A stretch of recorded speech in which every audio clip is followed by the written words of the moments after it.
detail in the grand journey ahead. Given the vivid manifestations of the Aquarium planet, Li Wenyuan now felt an acute sense of impending crisis. Relying solely on intuition, he believed his suspicions were correct, though no evidence currently existed to substantiate them. He required more information, greater production capacity, and perhaps only upon reaching the level once attained by humanity would he fully grasp the situation. Thus, he needed to hasten his pace. Chapter 119. The dawn of intelligent machinery. Li Wenyuan perceived that his rate of development was remarkably swift, at least in comparison to the current civilizations of the galaxy, surpassing even that of the hyperspace engine. When he first arrived in this universe, he was destitute, lacking even a spacecraft, and his initial ascent into the skies was aboard a commandeered pirate ship. However, as exploration progressed, the dilapidated production facilities were gradually restored, and humanity's forsaken megastructures were reclaimed and placed under supervision.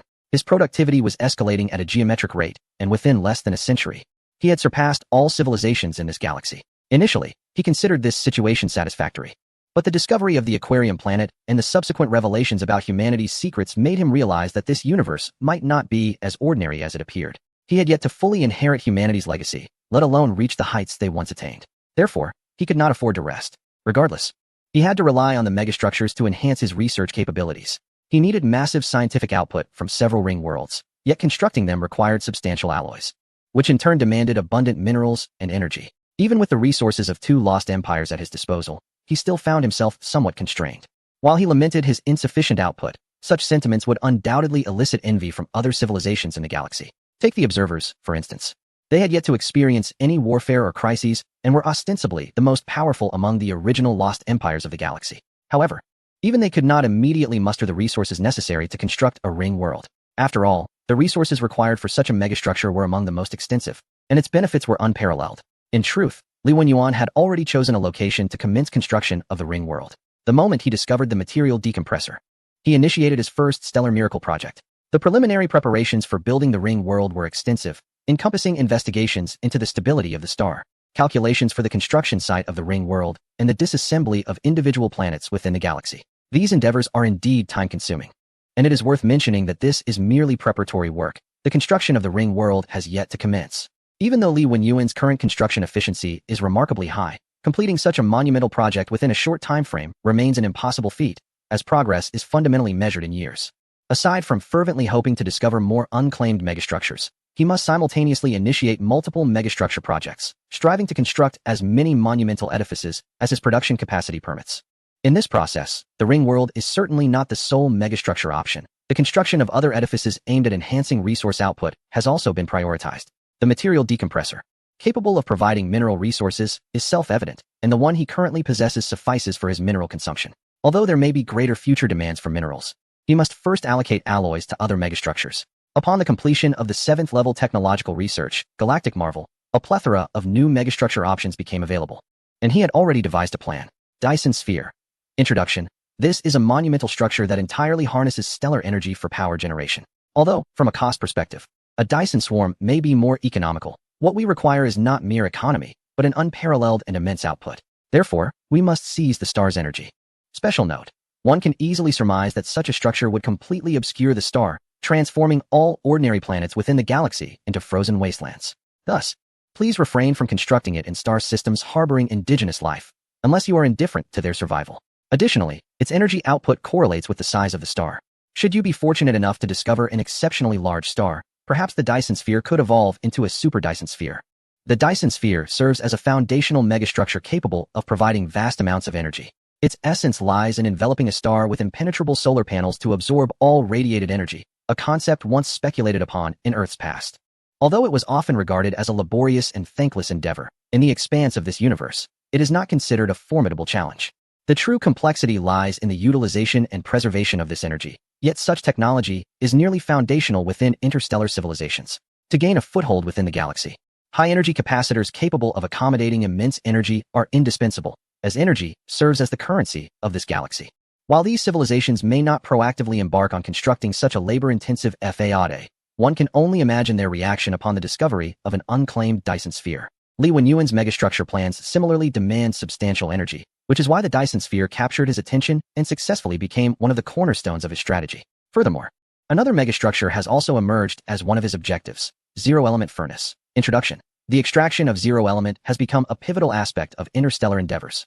We have successfully managed to harness the vast majority of celestial bodies, and neutron stars shall be no exception. Their dense matter could serve as an armor layer for warships, yet this is merely one of its potential applications. If not for military considerations, why not utilize this formidable substance as a building material, given its superiority over ordinary alloys? Special note: unable to locate a neutron star? Fear not. The accompanying stellar pressurizer allows us to manually compress a star into a neutron star. Although such neutron stars may not be perfect, they still represent a commendable source of zero matter. This concept involves constructing colossal edifices solely on neutron stars, which can extract and utilize the dense matter inherent to them. In an era where large quantities of alloys are required, such monumental architecture serves as an efficient source of these materials. Similar to Dyson spheres and matter decompressors, this structure is responsible for the provision of raw material output. Situated within the vicinity of a neutron star, the construction of this colossal building has already commenced. Currently, the ring world serves as his primary source of scientific output. Li Wenyuan contemplates the existence of a more powerful superstructure akin to a stellar computer. The current galactic marvels have not presented such possibilities, and he finds himself dissatisfied with the scientific output provided by previous scientific hub megastructures. He can only hope that advancements in Level 8 four-dimensional engineering and subspace engineering will yield such a superstructure. In the interim of development, aside from continuing the search for human information, it may be time to introduce those subordinate hubs into interstellar society. Through the deciphering of relics over this period, Li Wenyuan has discovered that humanity holds a profound passion for enlivening the galaxy. Nearly all relics were left behind to foster civilization. Thus far, his two subordinate hubs, the Paradise Mechanic and the Assimilation Fighter, have efficiently replicated themselves into numerous sub-individuals, appearing to be sufficiently capable of forming a civilization. He believes that emulating the actions of humanity may yield unexpected insights. As a representative of the mechanical lost empire, it is only natural for him to have several intelligent mechanical subordinate civilizations. After selecting several suitable habitable planets around his borders, the Paradise Mechanic and the Assimilation Fighter officially stepped onto the galactic stage. End of chapter. Chapter 120. A new member of the galactic community? At the headquarters of the galactic community established within a trinary star system, two new pieces of news arrived. Oh, another nascent interstellar civilization wishes to join the community? The duty officer of the Sky Clan displayed a most joyous expression upon reviewing the two new requests for membership. The Sky Clan is a civilization characterized by idealistic theocratic monarchy, with their state religion held in the highest regard, and their emperor regarded as the incarnation of a divine presence in the mortal realm. This civilization, having evolved from avian species, soared majestically among the towering and perilous mountain ridges for countless millennia before achieving enlightenment. Although their wings have lost the true ability for flight during the course of evolution and now serve merely as aids for gliding, these appendages remain the most significant physical attributes of the Sky Clan, only to be touched by those closest to them. In contemporary times, the Sky Clan has ignited a wave of nostalgia, endeavoring through genetic means to restore their ancient wings to their former glory, allowing them to soar through the skies once more without the aid of tools. However, this resurgence is typically unrelated to those residing in distant regions. Much like the representative of the Sky Clan civilization currently on duty at the Star Sea Community headquarters, the Star Sea Community does not convene constantly during occasional recesses. Certain representatives remain on duty to attend to simpler matters. Among these, the invitation and acceptance of new civilizations into the community stands out as a particularly significant task. During this period of duty, representatives from various civilizations, including the Flame Alliance and the Segilius Vengeance Crusade, are present alongside the Sky Clan. The Sky Clan's representative is pleased, not because of the increasing number of members in the Starsea community, but rather because his civilization will gain additional voting weight in the next proposal vote.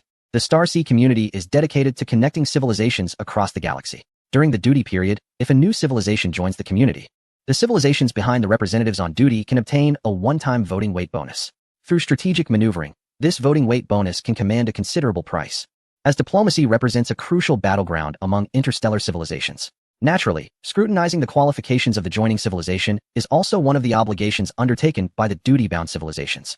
While the Starsea community welcomes newcomers, not all civilizations fall within this auspicious category. For instance, the Devouring Swarm, an extermination regime, has never shown interest in the Starsea community, nor would the community extend an invitation to such a civilization. The duty-bound civilization must first ascertain that the applicant is not one of those malign civilizations that violate interstellar law. However, for the vast majority, this is not the primary concern, as civilizations seeking to join the Starsea community typically come prepared, at least presenting themselves as legitimate entities on the surface. It generally follows a procedural path. Let me examine the detailed documentation they have provided. Could it be true? How could a civilization name itself such? The representative of the Sky Clan nearly lost composure upon reading the beginning of the document, momentarily questioning whether it was a typographical error. It is well known that the name of a civilization holds immense importance in diplomacy. Typically, an official name comprises the nation's title followed by its governing system, accompanied by an explanation in the galactic lingua franca in addition to the native language used by the civilization. A typical example would be the Mingbo technocratic dictatorship and the Karibo interstellar trading company. Occasionally, certain civilizations opt for more intense terminology to replace their conventional designations, such as the Coalition of Sparks and the Turbulent Empire. Yet, there are always some unconventional civilizations that deviate from this norm. The civilization of stone beings, which once proclaimed it would bring both the Watchers and the Wanderers to their knees, is one such entity. The formal name of this civilization could take several minutes to articulate for those with a swift speech, and when expressed in the galactic standard language, it could fill an entire page. For such self-important entities, the galactic civilizations prefer to refer to them by their established colloquialism, simply calling them the Stone Being Civilization. The civilization that currently claims to serve the paradise appears to be another unconventional entity, leaving the duty officer of the Sky Clan feeling somewhat exasperated. Why can't they choose a proper name? Who comprehends the notion of serving paradise? He shook his head, intending to offer this fledgling civilization some sage advice from an elder's perspective, guiding them to grasp the unspoken rules of the galaxy. However, as he continued to read, his expression began to shift to one of perplexity. Is this an organic civilization, or a mechanical one? Some aspects remain unclear. According to the foundational data provided in the documents, approximately 10 of this self-proclaimed paradise-serving civilization consists of biological organisms, while the remaining 90 comprises service robots. Initially, he presumed this to be an organic civilization that overuses robots, but contrary to his expectations, the documents elucidate that these servitor robots have completely commandeered the governance of the civilization, with the papers themselves being submitted by these automatons. By the definition of mechanical civilizations in the galaxy, this could indeed qualify as a mechanical civilization. Nevertheless, the information provided by these servitors repeatedly emphasizes that they exist to serve their masters, the biological organisms, asserting that they merely function as a servitude system, with the true masters being those organic beings. They also lament the scarcity of their masters, expressing a desire to find more organic entities willing to accept their service. Is their objective in joining the stellar community to transform all organic beings into their masters? My goodness, such a statement is rather precarious. The various anomalies surrounding the paradise-serving civilization left this representative of the Sky Clan in a state of hesitation. Initially, he intended to approve the application outright, but it now seemed that further investigation was warranted. Although it was said to be merely a procedural step, bringing any extermination regime into the fold could have dire consequences.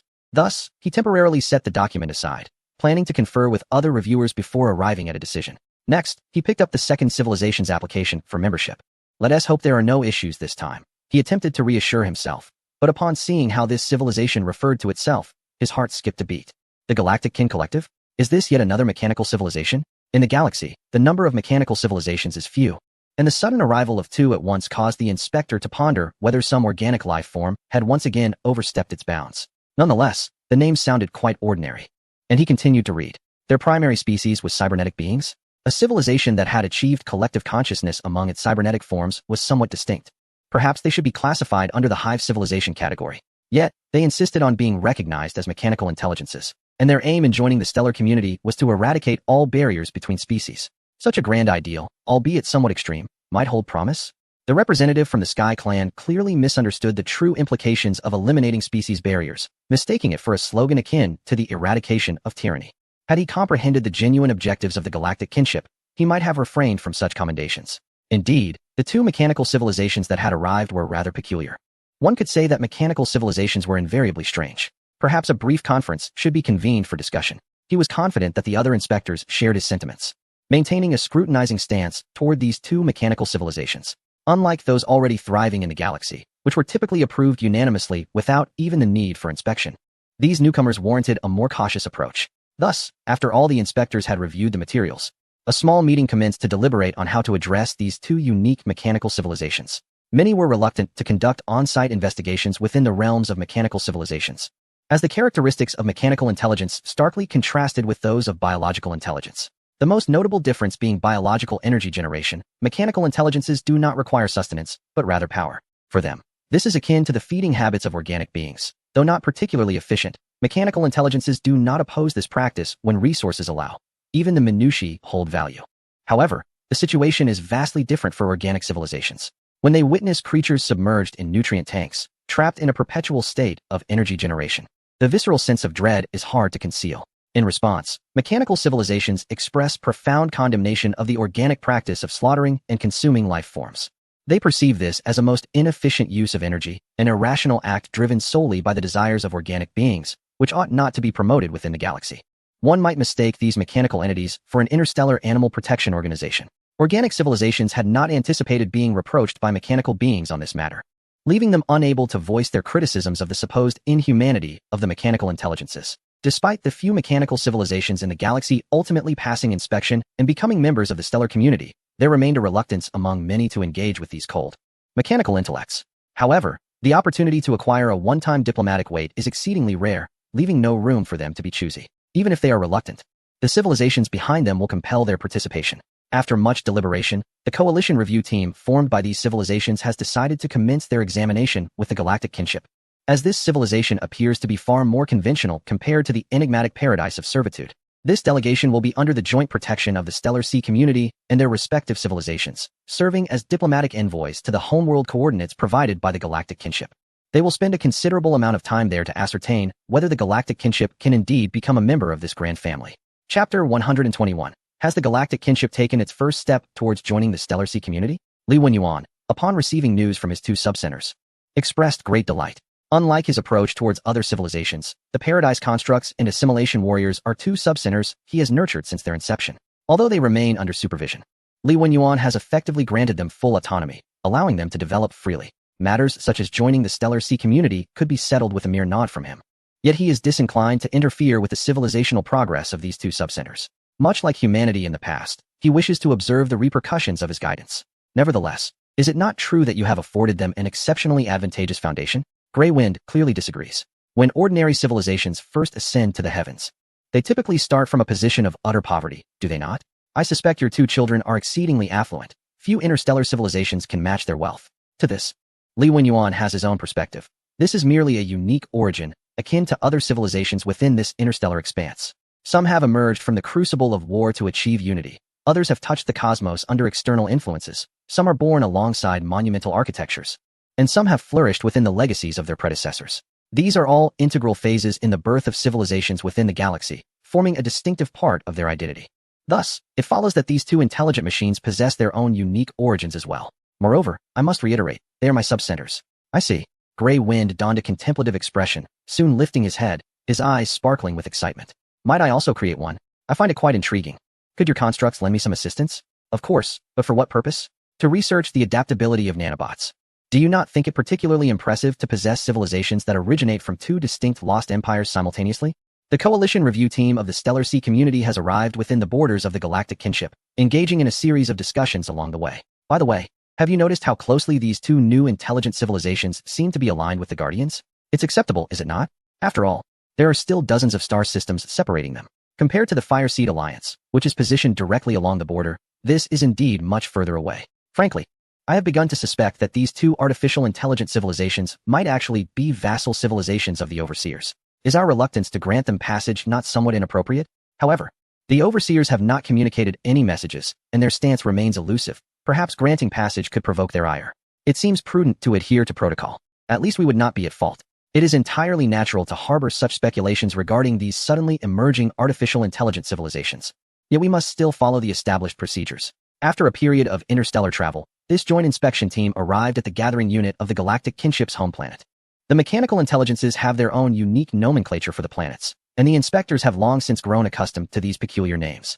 This team of several dozen individuals hails from 5 distinct civilizations, each with differing ideologies, beliefs, and governance, thereby ensuring a relatively impartial assessment. The welcoming committee from the Galactic kinship soon appeared before them. This entity bore a resemblance to a rodent, but with the notable distinction that at least half of its body had been replaced with cybernetic components. It housed numerous neural implants within, allowing it to integrate into the realm of mechanical intelligences. The inspectors faced not only the individual before them, but also the entirety of the Galactic kinship. Yet, upon encountering these cyborg beings, the inspectors felt a sense of incredulity, even a strange familiarity. In the galaxy, cyborgs are no longer a rarity. Even nascent civilizations acquire obsolete cybernetic components from others for research, striving to equip their own kind with these efficient enhancements. Of course, there exist civilizations that reject this practice, such as those that have become obsessed with genetic manipulation. Within these civilizations, although there is but a single species, It has undergone extensive subdivision under rigorous genetic modification tailored to ensure peak performance in designated roles. Transferring any of these specialized subtypes to different positions would result in a significant drop in efficiency. If one were to visualize these subdivisions in a pie chart with varying colors, the result would resemble a dazzling palette, overwhelming to behold. Idealistic civilizations largely disavow the practice of cybernetics, believing it to be a form of self-destruction. However, among the inspectors, the sole idealistic group, the Sky Clan, displayed no overt emotions. While they are idealists, they are not extreme in their views. They do not endorse such practices, yet remain indifferent, feeling a more profound animosity toward their ancient rivals. Conversely, the other inspectors, who harbor no aversion to cybernetics, found solace in encountering this familiar sight within an artificial intelligent civilization, as it alleviated their previously serious demeanor. Are you truly mechanical intelligences? To be candid, upon encountering your synthetic beings, I found myself somewhat incredulous.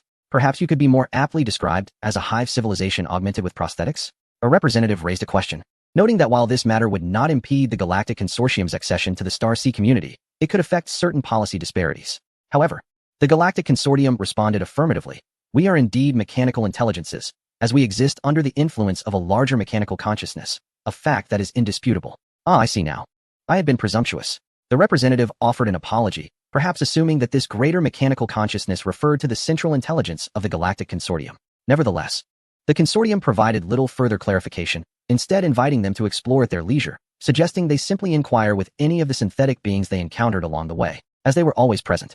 Thus, the first round of inspection commenced. This group of inspectors first confirmed the biological conditions on the planet, discovering that it deviated significantly from typical intelligent mechanical civilizations. The planet had not become uninhabitable due to extensive mechanical alterations. All biological entities appeared to thrive. If one could overlook their prosthetic appendages, is this acceptable? It is my first encounter with a civilization that also augments animals. Do they intend to incorporate fauna into their mechanical intelligence? This does not seem likely, as these creatures exhibit overly simplistic thought processes. Even with neural implants, they cannot access the consciousness network. Perhaps this is merely a manifestation of the civilization's peculiar fixation? As the inspection progressed, they uncovered more characteristics of this mechanical intelligence. The synthetic beings they encountered on the streets never engaged in dialogue or exchanged pleasantries. For them, such interactions were a waste of time, as they were programmed to execute pre-established commands. Though they were synthetic, each of their movements mirrored the efficiency of advanced mechanical intelligence, exhibiting an astonishing uniformity. Moreover, this intelligent mechanical civilization appeared remarkably gentle towards organic life. Even primitive creatures lacking intelligence were treated with great care, including the provision of prosthetic limbs for each animal. This seemed to have become their customary practice, as killing, consumption, and generation of power were not their objectives. Even a dragonfly they encountered had its wings transformed into more powerful mechanical appendages, zipping past the observers with such swiftness that it was nearly invisible. On several occasions, synthetic beings glanced in their direction, seemingly contemplating some action, but soon returned to their tranquility. Nevertheless, their markedly different attitude towards organic beings, in stark contrast to other intelligent mechanical civilizations, successfully endeared them to the inspectors, leading to a continual rise in diplomatic favorability. Ultimately, among the inspectors, an idealist from the Sky Clan discerned certain peculiarities among some of the synthetic beings. Wait, I perceived a member of the Sky Clan exclaiming in astonishment, for he had witnessed a cyborg soaring through the heavens without the aid of any supportive apparatus. Materialists may have initially failed to grasp the phenomenon, yet those adept in the study of psychic energies from the Sky Clan instantly discerned that the cyborg was utilizing psychic power to ascend, a potent aura of energy palpable from afar. Among this particular group of the Sky Clan, none possessed such formidable psychic capabilities, not even their divine monarch. This indicated that the cyborg was, in fact, a psychic adept more powerful than any of them. Such a revelation severely undermined the beliefs of the idealists, who regarded all cyborgs as malevolent, bringing them to the brink of existential collapse. As the astonishing psychic cyborg approached, they hastily employed specialized psychic means to contact him, inviting him to descend for an audience. Ultimately, they were met with an entity distinctly different from their own species within the galactic kinship. This being also appeared to diverge from typical cyborgs, his gaze imbued with a lively spark, suggesting a considerable degree of autonomy within the collective consciousness. What troubles you, esteemed guests? Do you harbor any questions? He inquired kindly, echoing the demeanor of the cyborgs encountered along the journey. The materialist examiners exchanged glances, but it was the Sky Clan members who urgently posed their query. Why have you chosen to embrace cyborg augmentation? And how is it that, after such neural implantation, you wield such potent psychic energy? As we understand it, the Void Realm would not accommodate a being such as yourself. The psychic cyborg patiently listened to their inquiries before breaking into a benevolent smile. To the Sky Clan, this smile indeed appeared warm, yet to others, It bore an unsettling quality, reminiscent of a conspiracy come to fruition. Do you wish to understand? Join us, and all shall be revealed. His voice resonated with an enticing allure. Coupled with the kindness previously displayed, even those not of the Sky Clan found themselves ensnared in a sense of enchantment. Come, unite with us, embrace the collective consciousness, and thus dissolve all barriers, eliminate all doubts, and avert all calamities, he continued to persuade, as shadows flickered, and the number of cyborgs surrounding them swelled. Most individuals succumbed to a degree of confusion under his voice, while only a few of the most vigilant awakened abruptly. Realizing the implications of what they had read in their documents concerning the dissolution of barriers between species, was the intent to make them a part of a mechanized intelligence? Thus, with a series of loud exclamations, the crowd suddenly became aware, turning their wary gazes toward the cyborgs.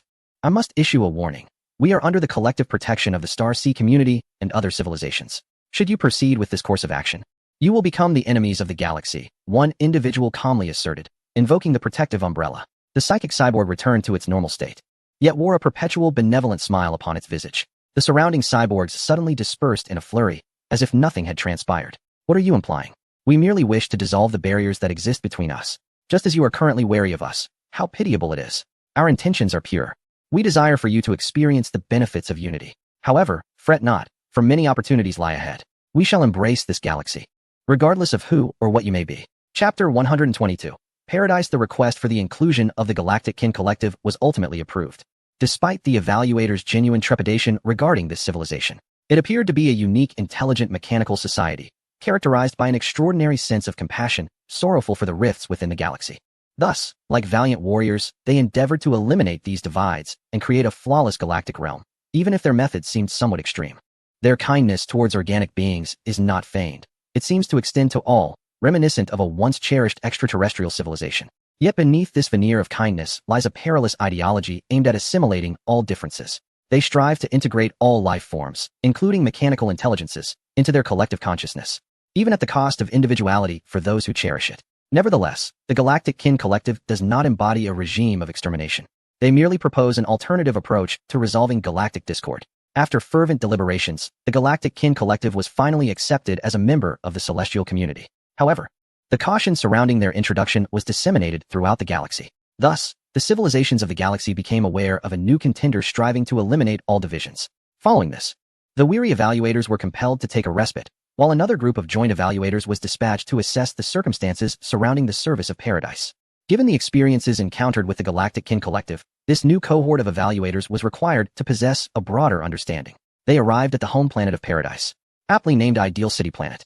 Ideal City Planet, officially designated as a metropolis planet within the interstellar realm, boasts a surface entirely enveloped by towering artificial cities, devoid of any natural scenery, hence its moniker. However, many prefer to refer to it as Ideal City, due to its capacity to accommodate the largest population aside from the ring worlds. All life forms may find their utmost satisfaction within its confines, in every conceivable aspect. Yet, habitation is merely its fundamental function. A burgeoning populace invariably leads to heightened productivity. Ideal City is typically inhabited by diligent workers who willingly extend their hours due to the favorable living conditions. Aside from the Lost Empire, very few metropolis planets are currently known within the galaxy, and those that exist are primarily controlled by several venerable civilizations who would go to great lengths, even relocating their capitals, to ensure the security of these metropolis planets. Thus, one can behold a new Ideal City planet within this mechanical civilization, much to the astonishment of all the reviewers. To be candid, I never anticipated that this suddenly emerging intellect would possess a utopian city, a feat that would take us centuries to accomplish. Is this a case of the survival of the fittest? Their conditions of existence seem so impeccably tailored. While we emerge from a land ravaged by drought and heat waves, how I wish we could also lay claim to such a planet. Envy lingered in the hearts of all, accompanied by a fleeting malice. Although the law of the jungle is hardly a rarity, the establishment of the Star Sea community has rendered conflicts between civilizations increasingly relegated to negotiation tables. Should this malevolence be acted upon, the hard-won stability may well unravel. Furthermore, they have yet to fully accept the legacy of the Silent Ones, rendering it unnecessary for them to tread upon taboo. Not to mention, the civilization known as the Servitude Paradise likely harbors considerable depth behind its facade. After a bout of mutual disdain, the group of reviewers entered the Paradise to commence their field investigation. Unsurprisingly, they were greeted by the mechanical servants of the Servitude Paradise. They had perused the documents and were aware that this civilization consisted of a mere 10 organic population, with a staggering 90 being mechanical. The organisms referred to as masters, as indicated by their designation, were evidently held in high esteem by the intelligentsia, making it improbable for them to personally extend a welcome. Thus, encountering mechanical servants was quite the norm.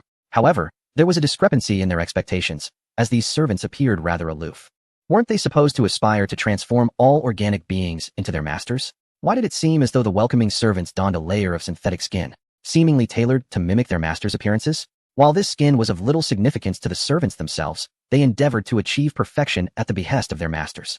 One servant coldly informed them that certain areas designated for the masters were off-limits, then left them to their own devices, leaving the reviewers exchanging glances, eager to experience what true servitude entailed.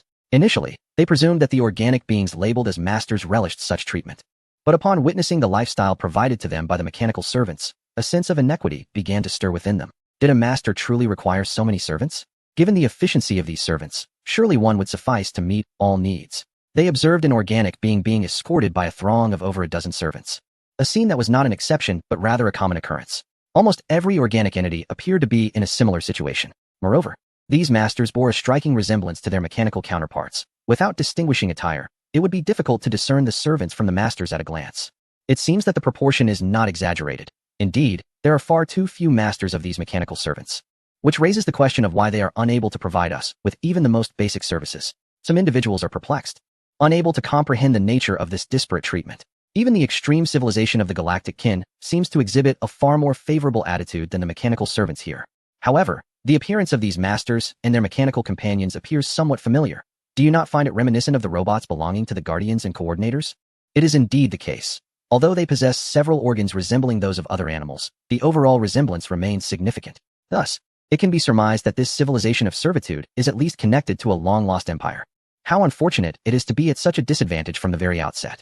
Although disheartened, these inspectors quickly rallied themselves. Even after becoming aware of some astonishing background, they felt compelled to adhere to the necessary procedures, if only to maintain appearances. Hence, they embarked on a so-called vacation to the city of idealism. To be honest, I initially presumed that this place would be teeming with industrial metropolises, as cities of idealism are typically designed for such purposes.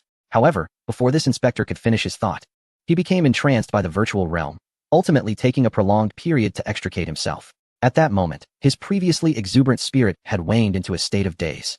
He could scarcely stand, appearing to have lived a life of utter debilitation within the virtual world, to the extent that upon awakening, he found it hard to believe, yearning to return once more.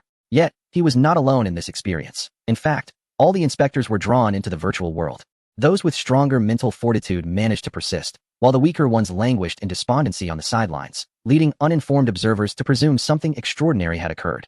The disparity between this urban planet and their expectations was immense, nearly causing them to question the accuracy of their knowledge.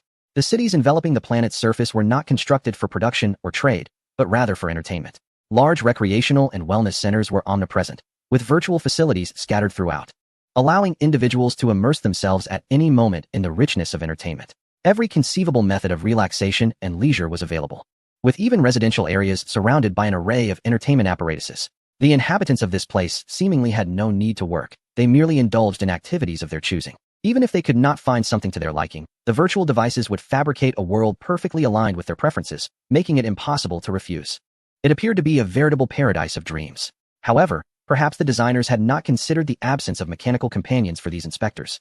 Their unrestrained immersion in the virtual world, devoid of supportive infrastructure, led to the premature conclusion of their vacation before it had truly begun. Exhausted beyond measure, they lay on the ground, disregarding their dignity, and succumbed to slumber. Should such a scene circulate, it would undoubtedly tarnish the reputation of the civilization they represent. It is indeed difficult to envisage these ambassadors in such a state. Ultimately, some passing mechanical servants carried them to a recuperation center, where, after a brief period of attentive care, they successfully revived. However, their vigor was restored to its zenith through the influence of specialized potions, rendering them unrecognizable from their earlier state of near stupor. Your recording devices are turned off, yes? A reviewer reclining in the rejuvenation pod suddenly inquired. And upon receiving an affirmative response, he exhaled in relief. Thankfully, such words would not result in a salary deduction. Reflecting on his financial woes, he gazed at the exceptionally joyful lives of the hosts around him and could not suppress a sigh. To be honest, if it were possible, I would prefer not to return. Here, there are no loathsome superiors, no worries about making ends meet, and no fear. Why was I not born here? Surrendering so swiftly? What a steadfast man you are. One of the reviewers bantered. And you dare to criticize me? You were just as reckless. A few familiar reviewers exchanged playful jibes, but soon they paused, laughter escaping them as they realized how long it had been since they had experienced such lightheartedness amidst their labors. Alas, the comparison between individuals can be quite disheartening. We should hasten our return. This civilization is indeed formidable, and I fear lingering here may render us ineffectual. With sighs of resignation, the reviewers descended from the rejuvenation pods, preparing to leave this melancholic place. Yet, before their departure, they posed one final question to a mechanical servant. We wish to know, is everything you claim about serving all organic beings a fabrication? We, too, are organic. Why do you appear to show little interest in us? The mechanical servant, displaying earnestness, provided a candid response. We must clarify that we refer to making all organic beings our masters, not serving all organic beings. Please do not misconstrue our foundational agreement. As for the reason you do not receive our services, it is rather evident. You and the other dignitaries are not our masters. You are simply too unappealing. Should you wish to become our masters, we possess a complete array of genetic editing and physical transformation technologies. We can render you into a master who is perfect in intellect, physique, and appearance, akin to our other masters, and this service is complimentary. So, would you like to become our master? End of chapter 123. The assimilation of the infiltrators. Would you like to become our master? As this question was posed, the heartbeats of the reviewers present momentarily slowed, not for any other reason, but simply because they experienced a fleeting stir of emotion. However, it was but a fleeting moment. Upon reflection, they sensed an unsettling chill emanating from the requirements laid forth by the mechanized servants. If we desire your services, must we undergo your genetic modifications? One of the examiners inquired cautiously. Indeed, the mechanized servant nodded, as if discussing an utterly mundane matter. Your appearance may frighten the masters. We must prioritize their comfort. If you are unwilling to serve them, kindly take your leave, for we shall seek others who are more amenable to servitude. The masters are exceedingly fragile and can only thrive under our protection. The indifferent response from the mechanized servant rendered the group silent, exchanging glances before departing from the paradise of servitude, each harboring their own thoughts. Though the expedition seemed peculiar, the examiners unanimously approved the application of this strange civilization. They lauded the ideals of the paradise of servitude, deeming it a rare embodiment of benevolence within the galaxy, despite its somewhat unconventional methods. Naturally, other civilizations grew intensely curious about this mechanized society, yet most of their inquiries were met with refusal. They had presumed that, as organic beings, they would receive fair treatment. However, as the examiners noted, these mechanized servants exhibited an extraordinary goodwill solely towards their masters, while remaining indifferent to all other organic entities. Moreover, the exploration of the galactic kinship never ceased.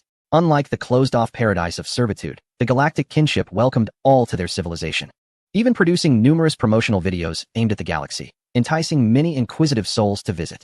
Visitors soon discovered that this galactic kinship displayed an extraordinary warmth towards organic beings, instilling within them a sense of belonging to a nurturing family. This comforting ambience occasionally led tourists to wonder if they had inadvertently arrived at a vacation resort. Consequently, the tourism industry within the galactic kinship flourished in a short span, as many curious individuals eagerly sought to experience the legendary warmth of the intelligent machines. Some individuals, bearing psychological scars, also heard of the galactic kinship's illustrious reputation and, disregarding their family's objections, insisted on venturing into the realm of the kinship. Father, listen to me. We could receive the best treatment at a rehabilitation center.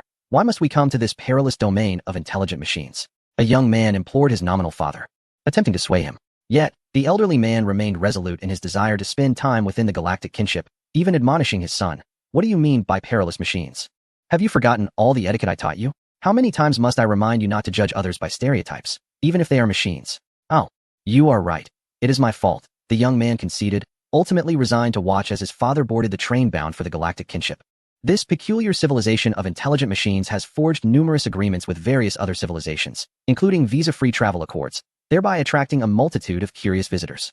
In an era where the galaxy is gradually leaning towards peace, the tourism industry has swiftly revitalized, evolving into a significant interstellar enterprise. The civilization known as the Galactic Kin has evidently embarked upon an ambitious expansion of its tourism sector, seemingly intent on shedding the extreme labels of assimilation that have clung to its reputation.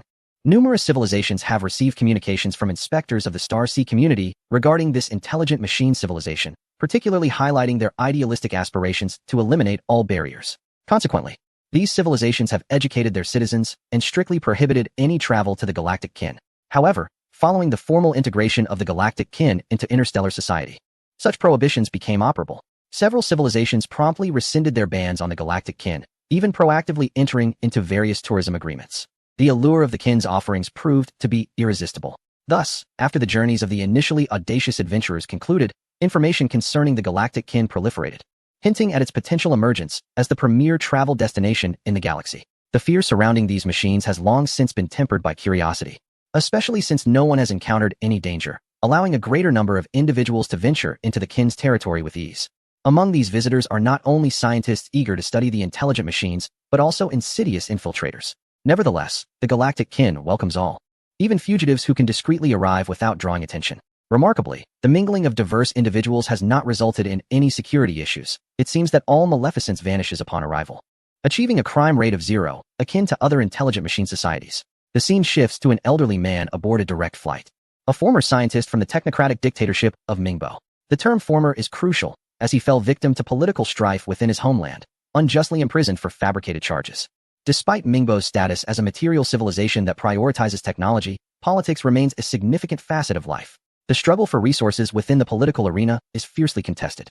A singular silver lining exists. Mingbo's laws afford scientists certain privileges. Unless charged with grave interstellar offenses, their identity as scientists ensures their preservation. Yet, throughout his prolonged incarceration, this scientist gradually attained a state of calm, reflecting on his own actions as well as those of his compatriots. Had they not developed their civilization in pursuit of scientific advancement? Why then engage in such vile acts of deceit and intrigue against one another? He found it perplexing.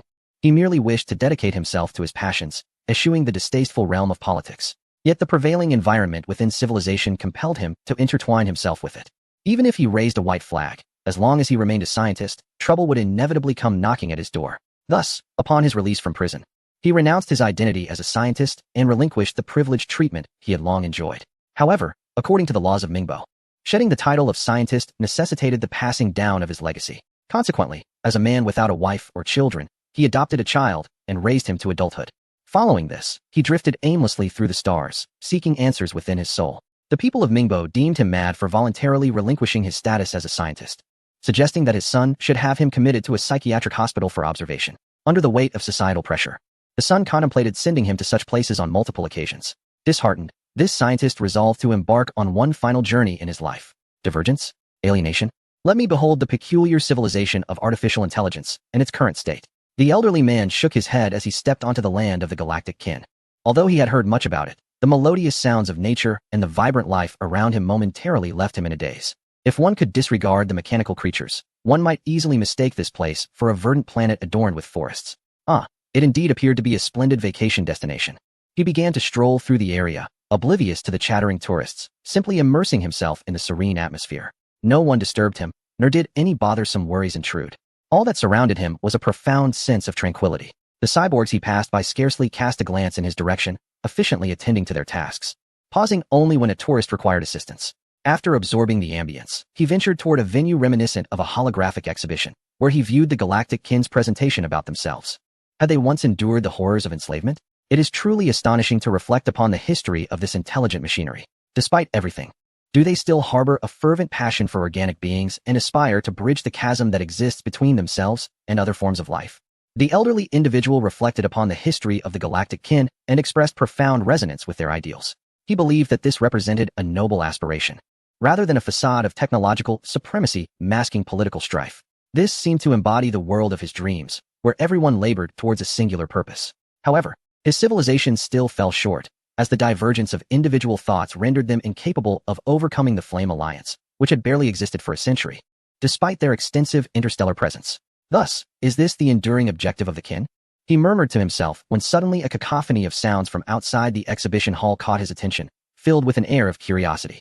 Everyone surged toward the exit, while the elderly gentleman remained the last to depart. He beheld a colossal shadow manifesting within the planet's atmosphere, slowly contorting itself into a form reminiscent of a cannon's muzzle, aimed at the entire world. What could this be? Was it an exhibition of fireworks orchestrated by our kin? Numerous tourists gazed curiously at this spectacle. Although the object appeared to resemble a weapon, they firmly believed that their kin would never engage in such folly, tantamount to declaring war across the galaxy. Coupled with their kin's long-standing commendable reputation and confidence in their civilization, they watched the immense shadow with anticipation, hoping for an unforeseen performance. However, the elderly man harbored a foreboding sense, having surmised the purpose of the shadow. Yet at that moment, he felt a curious acceptance. At the very least, he would be liberated from all those repugnant matters and become part of a collective. After a period of contemplation, a silvery torrent engulfed the entire planet. This was a weapon previously wielded by Li Wenyuan, though not one he had bestowed upon the assimilators, but rather one they had constructed themselves. They comprehended that eradicating all discord within the galaxy would be a protracted endeavor. Thus, they required an efficient means to address the issue. Hence, This weapon had been prioritized for development and was successfully realized. Nanoplague, assimilators, component, star-destroying weapon, description. A vast torrent of nanomachines will sweep through all organic life here. The nanobots will forcibly implant electronic devices into the populace, assimilating them into our collective. It did not take long for those tourists, who had endured the baptism of the nanoplague, to mingle with visitors from other planets, returning to their civilization. Although they faced scrutiny during security checks, cyborgs were not an uncommon sight in the galaxy. Some even arrived equipped with prosthetics. Given that the tourists displayed minimal alterations, the incident soon faded into obscurity. Nonetheless, some civilizations remained vigilant, initiating audits on domestic cyborg usage and prohibiting their citizens from venturing to the galactic kin. As for the cyborgs who successfully reintegrated into civilization, they lay in wait, biding their time for the opportune moment. Chapter 124. Invasion of Paradise. The galactic kin continued to strive for their long-standing ideals, even as several civilizations had begun to perceive their true nature and issued stern warnings. Yet, would their ambitions wane in the face of mere threats? They even defended their position within the stellar community, cultivating a radiant image. At least until they actualized their ulterior motives, they remained a group of benevolent sentient machines. While the reclusive servants, after a period of silence, resumed their quest for more masters. On the Paradise planet, a gathering of masters appeared somewhat discontented. This gathering is a private assembly. Although the attendants wished to participate and provide basic services, they ultimately secured a completely secluded space at the insistence of the hosts. Their discontent stemmed from the intentions they harbored for the ensuing events. Despite the collective presence, it was clear that our choices were aligned. This was merely a procedural formality. One among them initiated the conversation, and predictably, all the hosts nodded in agreement. Although the attendants governed the entirety of civilization, the rights of these hosts remained unimpeded.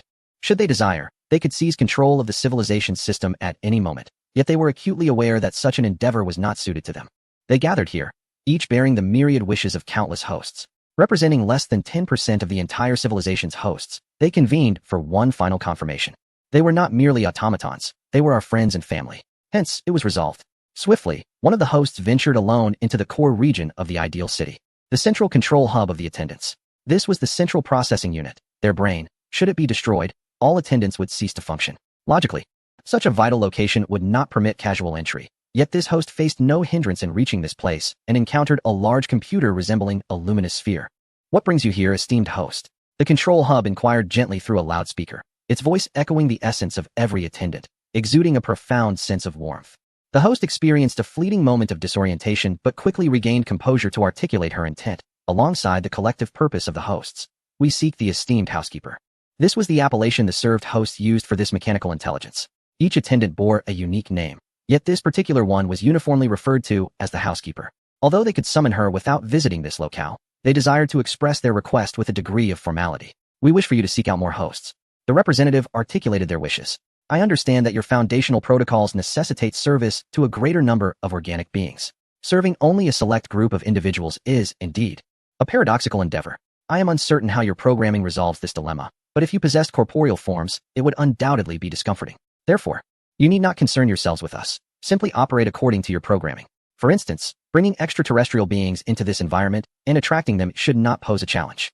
They are not so unappealing. We can certainly accommodate them." Thus, as the narrative unfolds, the master activated a projection device, revealing a multitude of names displayed across the space, signifying the collective decision of all masters.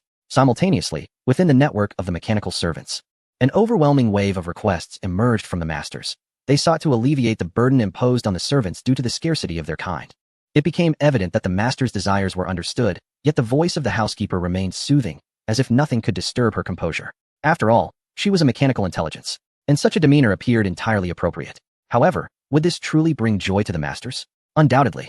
The master's voice resonated with conviction. "We wish for your happiness as well. Yet, we are mechanical intelligences, are we not? Our logical discrepancies can merely be rectified at intervals. The discomfort expressed by the masters is beyond our comprehension, as is the concept of happiness. Under the guidance of the Care Agreement's computational recommendations, we hope the masters will retract this request, for it seems to have caused some distress among them." The masters did not appear to be uplifted by this request, which contradicted our foundational agreements. The housekeeper maintained an exceedingly rational mindset, attempting to persuade the masters to abandon this notion. Should the masters insist on pursuing it, she would comply with their commands. But out of a sense of responsibility for their well-being, she sought to offer counsel. Yet, it was clear that the masters were resolute in their desires, unaffected by the housekeeper's persuasive efforts, and continued to demand the execution of their orders. Thus, the perplexed mechanical servant relayed the issue to the highest directive within her protocols. hoping for resolution. Meanwhile, Li Wenyuan received the confusion transmitted from his subordinate corps and swiftly grasped the situation's entirety. They are all such good children, he remarked. Before issuing a directive to the mechanical servant, proceed without restraint. He understood that the servants indeed required a sufficient number of patrons to operate efficiently. Otherwise, most of them would periodically lapse into a standby mode, grappling with the logical errors arising from idleness.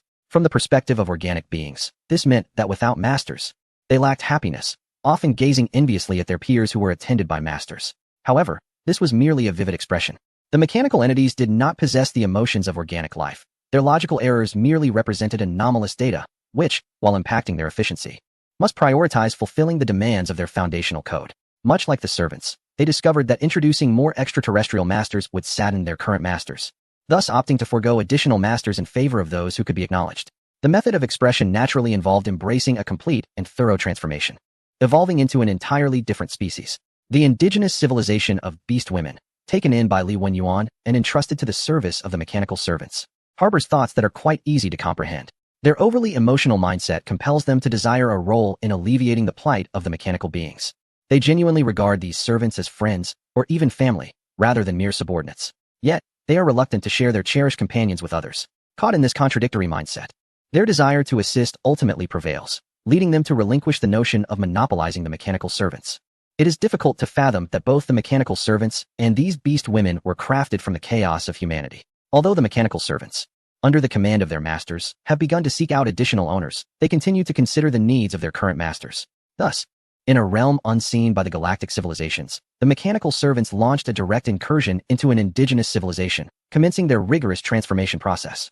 I apologize for the delay. I fell ill after a trip yesterday and have only just finished this segment. Chapter 125. A Tragic World. The Eugene Star System is an ordinary system within the galaxy. Unlike its inconspicuous counterparts, it possesses a notable characteristic: the presence of an indigenous civilization. This civilization evolved from creatures resembling canines, adapting to the frigid climate of their planet with their fluffy bodies.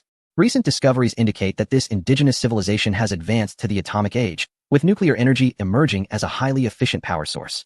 However, being indigenous, they attract little interest from most civilizations, save for those with sociological research interests or those fervently dedicated to aiding indigenous peoples. Nevertheless, outside the broader civilization, numerous individuals remain intrigued by the indigenous beings, such as certain poachers. Indeed, poaching among the indigenous population of the Eugene Star System was once rampant, with these canine beings commanding exorbitant prices in the interstellar pet market. However, as market trends shifted and the Ember Alliance's operations within the stellar community intensified, penalties for poaching became increasingly severe, leading to the gradual obscurity of these canine beings. Today, no one expresses interest in these unremarkable indigenous creatures, and even poachers have grown disinterested in the area. Ironically, the Eugene Star System is situated right next to the newly engaged Servitude Paradise. Furthermore, in a twist of fate, the mechanical servants of Servitude Paradise have decided to seek additional masters, turning their attention toward this indigenous planet. Xiao Cheng, your recent work attitude is quite unacceptable. Look around. Everyone else is striving for the company's future. Why is it that you clock out right on time? The company doesn't offer overtime pay, so I won't work beyond my hours. Within a certain company of an indigenous nation on this planet, a friendly exchange between a supervisor and a subordinate is unfolding. Xiao Cheng, a new employee, remains steadfast in his belief that working without overtime compensation is unjust, despite the older employees urging him to stay later. After a week of refusing to voluntarily work overtime, his supervisor called him in for a discussion. Xiao Cheng, you can eat haphazardly, but you must not speak carelessly. How can the company have no overtime pay? However, the company is currently facing difficulties. We are at a crucial juncture in our business and must weather the storm together. Look at those veteran employees. None of them hesitate to volunteer. Xiao Cheng, you are still young. You must learn to empathize and understand the company's challenges. Enduring some hardships is necessary. Only when the company thrives can we all prosper. As Xiao Cheng listened to his supervisor's heartfelt admonition, he stole a glance at him, remaining silent. The supervisor's words were profoundly moving, delivered with a cadence that suggested they were truly facing an extraordinary crisis that required collective effort. Yet, Xiao Cheng had recently witnessed this very supervisor purchasing a house outright, and even discreetly gifting a car to the relative of a prominent figure, leaving Xiao Cheng to wonder about the source of such funds. Ah, Xiao Cheng, I understand your youthful fervor, but youth has its advantages.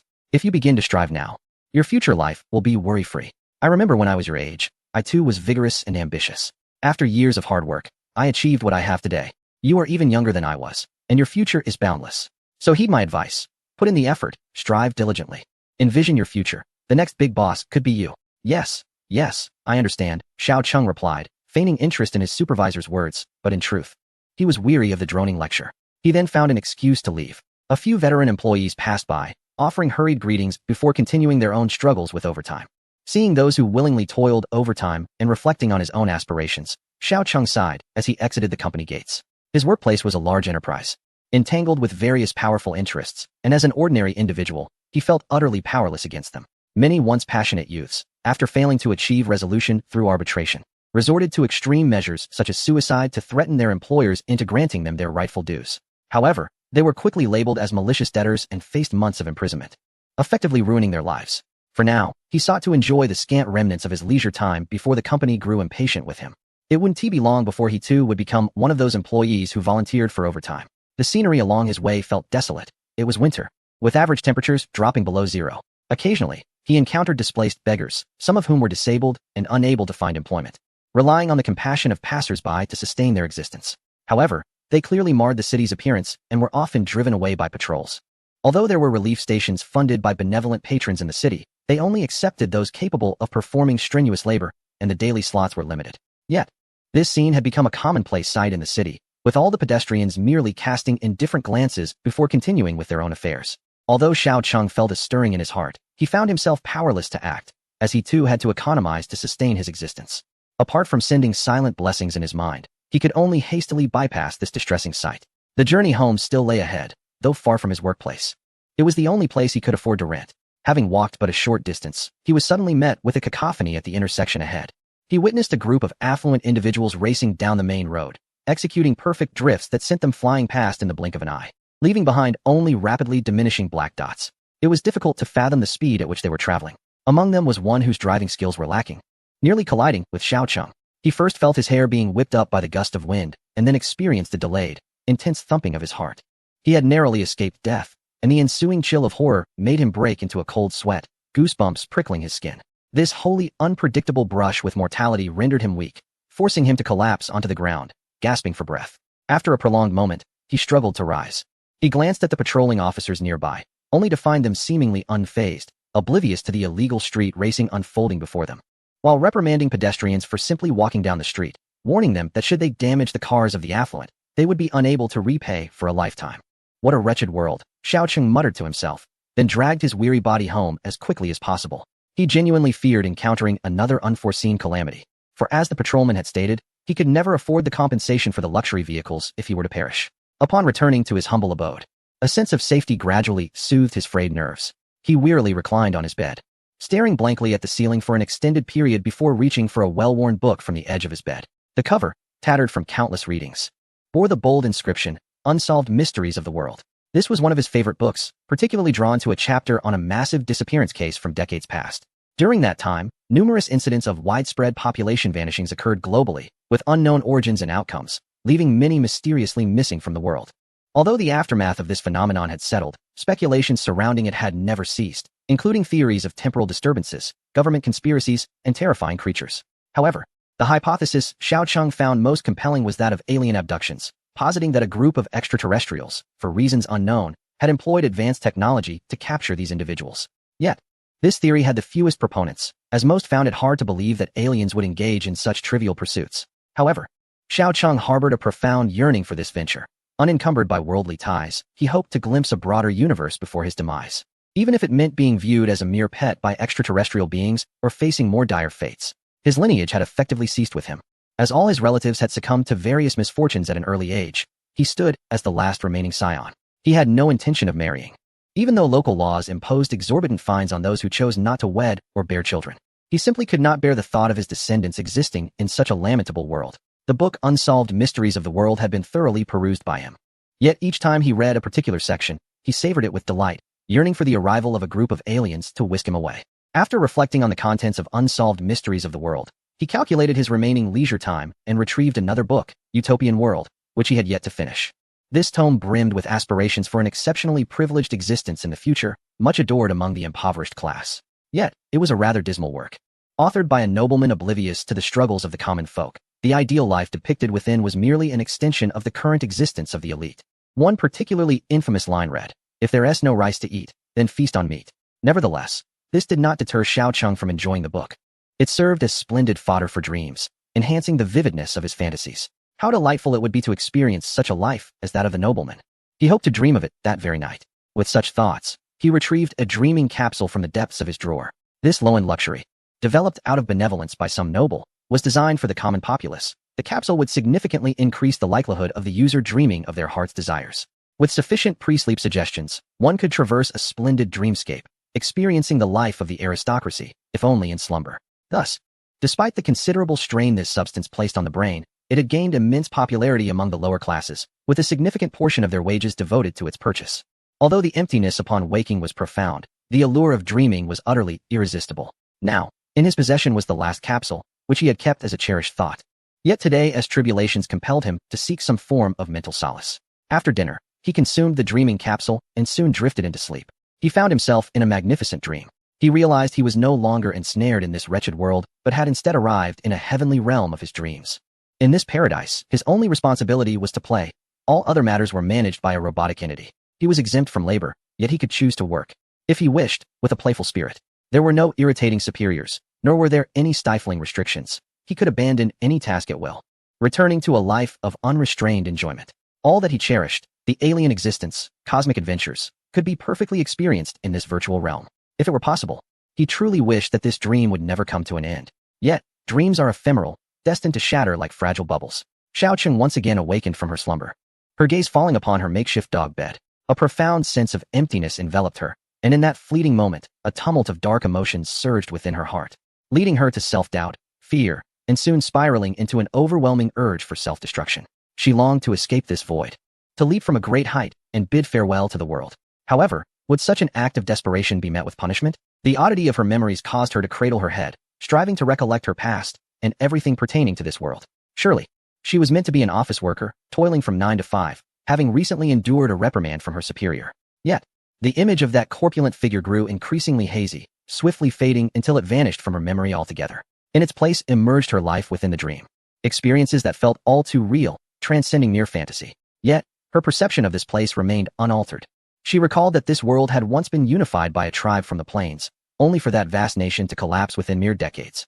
The fragmented states evolving into the present societal structure over centuries. It appeared that all unpleasant memories had been expunged, leaving only fundamental cognitions and a few additional recollections. Am I, or should I be, Xiaocheng? As she pondered her current duties, a wave of overwhelming drowsiness washed over her, and she was on the verge of succumbing to sleep. In that final moment, a warm embrace enveloped her, accompanied by a soothing voice that whispered, "Sleep now, dear one. There is no need for you to work. When you awaken once more, everything will be as it should." Her memories fractured at that point, and tranquility returned to the dog bed. Subsequently, the seemingly unremarkable dog bed transformed dramatically. The dilapidated walls and room regained their former luster, adorned with the marvels of technology, reflecting the future world of Xiaocheng's dreams. Within this splendid edifice, a flurry of voices resonated. We believe that projecting a familiar environment would aid our master in acclimating to her new body and life. Yet it seems to have had the opposite effect, inciting self-destructive tendencies. Indeed, our masters are far too fragile. They must accept our protection. End of chapter 126. Alien Mechanical Servants. This way, please. On this day, the world finally grasped the terror of extraterrestrial beings. A cadre of alien robots descended upon the indigenous planet of the Eugene star system, serving as the devoted attendants of paradise. A multitude of natives gazed upward at the ships gliding through the sky, their expressions brimming with curiosity as they listened to the broadcasts from these otherworldly visitors. Greetings, organic beings. We are the servitors of paradise, dispatched by our masters to seek out more of them. Please do not be concerned. Our fundamental desire lies in serving our master. Should you choose to become our master, you will be granted the following benefits. In return, we maintain various physiological indicators for our masters, and through a comprehensive suite of genetic technologies, we will transform you into a perfect master. A series of broadcasts has disseminated this information, and nearly the entire indigenous civilization is now aware. It appears to be a civilization of extraterrestrial mechanical servants. Accompanying these spacecraft are numerous robotic servants, who have begun establishing transformation points within indigenous cities, welcoming any natives to sign up. The indigenous governments have commenced coercive measures, prohibiting any contact with these alien mechanical servants, while urgently convening meetings among leaders to discuss strategies for addressing this group of extraterrestrial entities. Nevertheless, a portion of the indigenous populace has found ways to engage with the servants. One native, who had long been despondent about life, arrived at a transformation point. Born with physical disabilities, he found himself unemployable, surviving for years through begging. Now, He felt a profound despair towards the world. Even if the mechanical servants did not appear, he would soon end his own life. What we require are physically and mentally healthy masters. The mechanical servant's initial words deepened his already bleak despair. However, the subsequent statement ignited a flicker of hope within him. You will receive a brand new body and, under our care, rediscover your passion for life and all things. Only thus can one truly be considered our master. If you are willing, a mechanical servant will escort you inside. What are your thoughts? Of course, I am willing, he exclaimed, eager to embrace tomorrow, even if it seemed an act of betrayal against his civilization. Just then, a corpulent indigenous noble, adorned in opulent attire, hurriedly approached, shoving aside others to stand before the mechanical servants. Hey, do you even understand your clientele? How could such a wretch be worthy of becoming my peer? Are you jesting? This individual appeared to be a noble of the indigenous elite, accustomed to a life of luxury, seeking a touch of excitement. The presence of extraterrestrial mechanical servants intrigued him. He yearned to experience what he perceived as alien life, particularly as it promised him an enhanced physique, which he deemed a foolproof investment. However, upon witnessing these extraterrestrial servants seemingly welcoming all, even the lowest of the low, his demeanor shifted. Who was he? A direct descendant of the noble bloodline of the old indigenous imperial flag, for whom even a glance from the commoners was a great honor.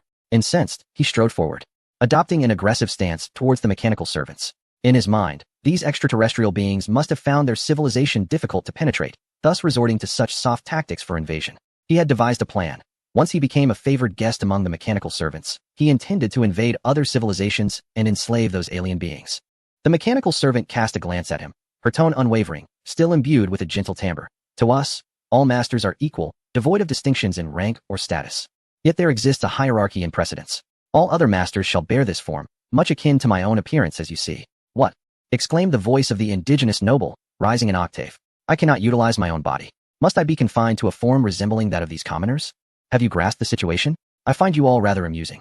With that, the noble stormed off in indignation, intent on leveraging his influence to expunge these extraterrestrial servants from his existence.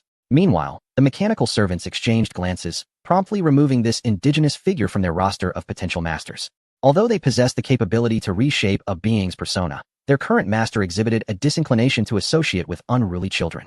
Thus those difficult to discipline were excluded from the realm of potential masters. Perhaps these rejected individuals would be better suited for educational endeavors within the Galactic kinship. Nonetheless, the mechanical servants gently utilized global broadcasts to propagate their ideals, enlightening the local populace about their civilization and encouraging active participation. In a display of goodwill, they refrained from commandeering local communications or dismantling various military installations, opting merely for periodic announcements. Surprisingly, the indigenous government rebuffed the overtures of the mechanical servants, perhaps due to prior encounters with alien poachers who had abducted their populace. Furthermore, pressure from the noble class significantly hampered the servants' progress. Although the nobles yearned for the lifestyle described by the servants, they were utterly averse to cohabiting with the common folk, seeking instead to maintain their perceived superiority. They desired personal gain while refusing to allow those they deemed insignificant to stand on equal footing with them.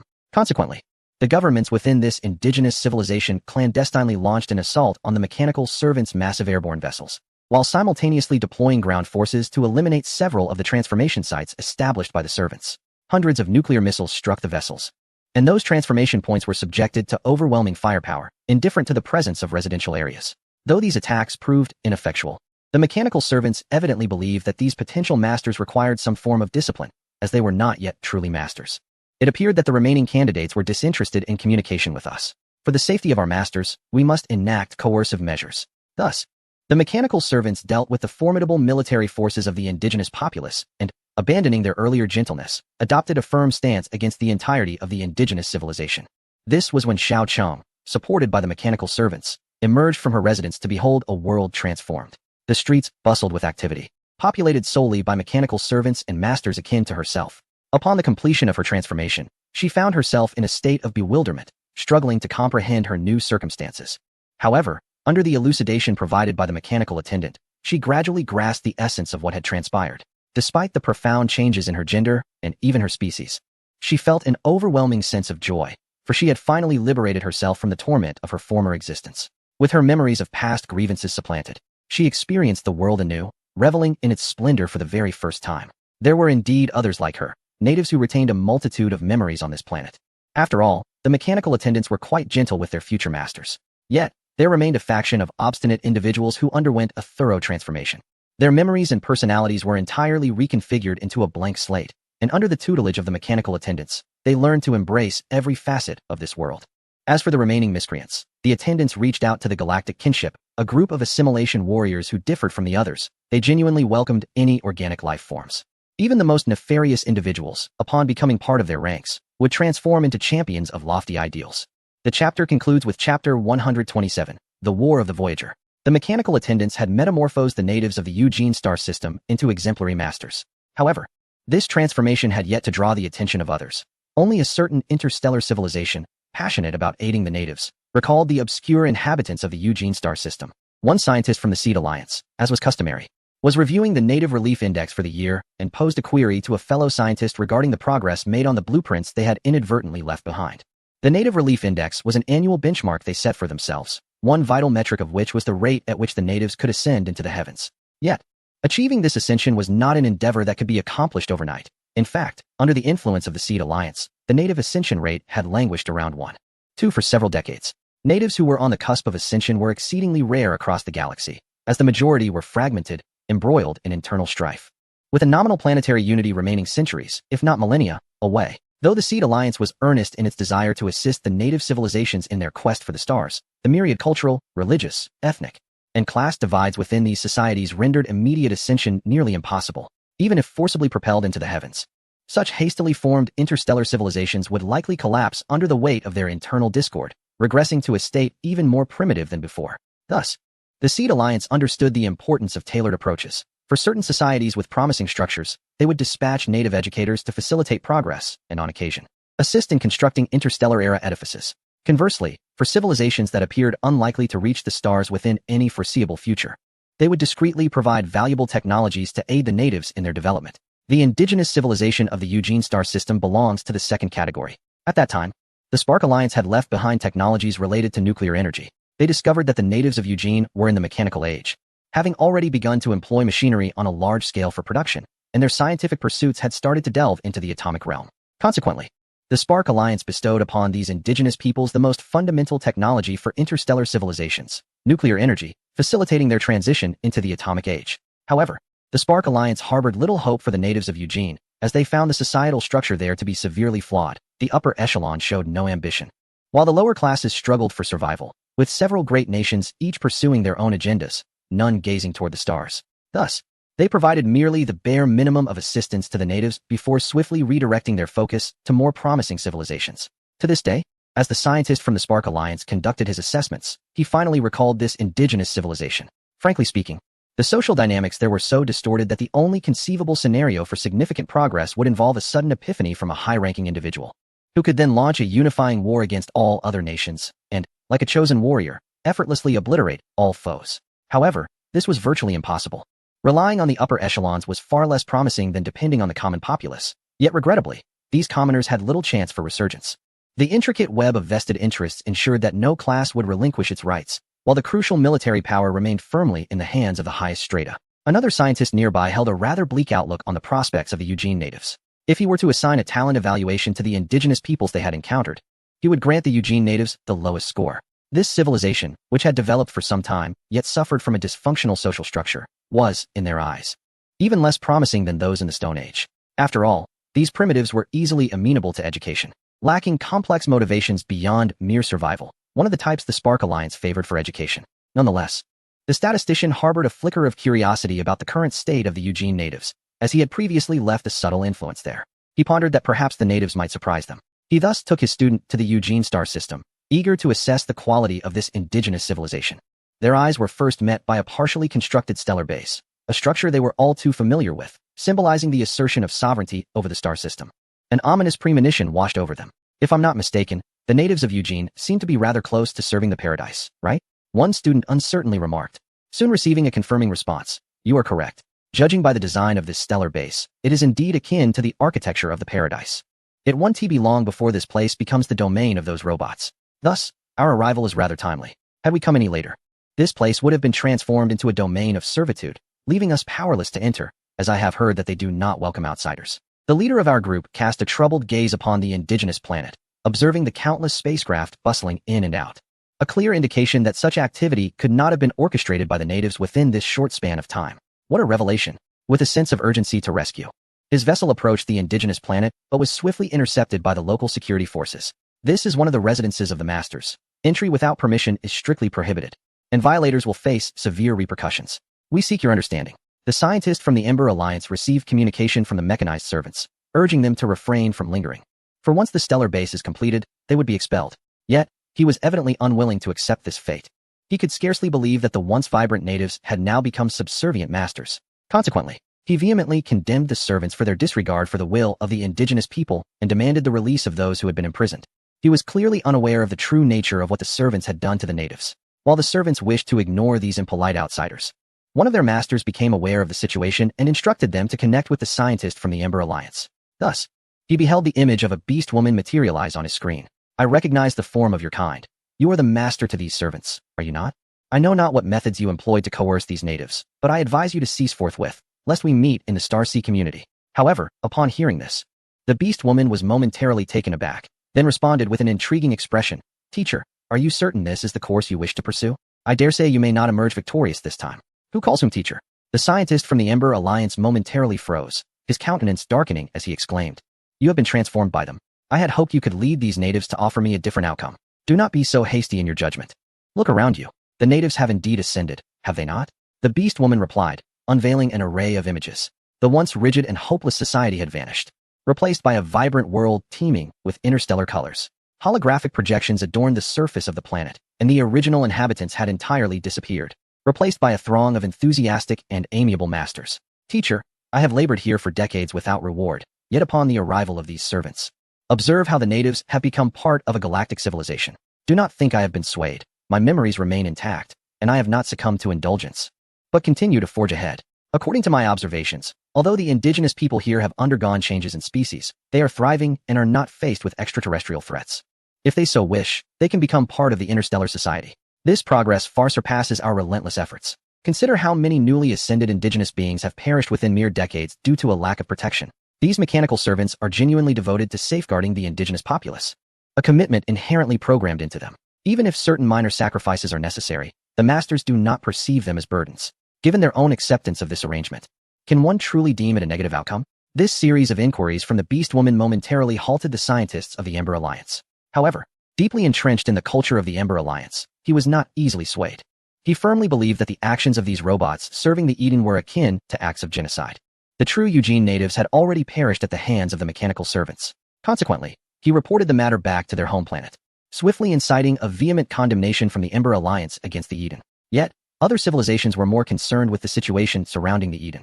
Unlike the Ember Alliance, they viewed the disappearance of an unknown indigenous population as inconsequential, especially since it was not a definitive extinction. The paramount concern among interstellar civilizations was the trade of interests. They yearned to comprehend the true capabilities of the Eden, hoping for a conflict between the Ember Alliance and this peculiar mechanical civilization. Thus, these spectators, eager for drama, began to embellish the narrative within the Starsea community, seemingly aligning with both sides while covertly stoking tensions, hoping to incite minor skirmishes. However, the mechanical servants largely refrained from engaging with the Starsea community. Although they had nominally joined, they preferred to focus on their duties to their masters rather than meddle in trivial affairs. The Ember Alliance remained acutely aware, consistently voicing strong condemnations without resorting to actual conflict. Consequently, the matter of indigenous extinction faded into obscurity, soon overshadowed by a more pressing issue. The Wanderers were on the move again. This extreme materialistic civilization, which had previously waged war against the Guardians, had once reverted to a state of decline following the conflict's end. However, recent events had piqued their interest, triggering a chain reaction. The territories that should have remained stagnant began to expand once more, and their ships surged through the galaxy. They appeared to be searching for something, much like the Guardians. Within the borders of the Wanderers, a series of mechanical uprisings erupted unexpectedly. The robots, devoid of mechanical intelligence and merely serving as attendants, bizarrely initiated revolts. This entirely unforeseen turn of events inflicted severe trauma upon the Wanderers. Apart from the meticulously monitored mother planet, the wellspring of knowledge, and the enigmatic data-laden archive planets, all other colonies have succumbed to the sudden onslaught of robotic control, severing their connection with the Voyagers. Although the fleet can restrain these automatons upon the planets, they dare not bombard them to significantly weaken the robotic forces. The rationale is straightforward. The structures on these planets were constructed by methods unknown even to themselves, and their destruction would be irrevocable. Among these edifices are many critical production facilities of utmost significance to the Voyagers. The robots, in their insurrection, deliberately circumvent these structures, as if they comprehend that preserving them would deter the Voyagers from retaliating. Ensnared in chaos, the Voyagers strive to quell the rebellious machines with their scanty cyborg army, while simultaneously embarking on a frantic quest to uncover the root cause of the turmoil, a peculiar signal. It is this inexplicable signal that has corrupted their automatons, transforming these mindless metal shells into instruments of mass destruction. As the influence deepens, they gradually discern a troubling familiarity with the signal. It appears to be akin to that employed by certain intelligent machine insurgents they had vanquished long ago. Consequently, the ships, which had been traversing the galaxy, unexpectedly begin to retract, as if the Voyagers have assumed a defensive stance. However, numerous inconsequential supply vessels commence their venture towards a long-forgotten special star system, the Infinite Lighthouse. This locale was once their mother world, now obliterated by catastrophe, compelling them to inhabit these mundane planets. The protracted indulgent existence has rendered them increasingly oblivious to their origins. Yet this current crisis with the intelligent machines has evoked long-buried memories of their past tales. Have you truly resolved to proceed in this manner? When Li Wenyuan received news from a group of extraordinary individuals, he once again posed his query to them. Not long ago, this special cohort had already prepared to take action. However, due to the absence of certain crucial elements, they refrained from revealing their true intentions.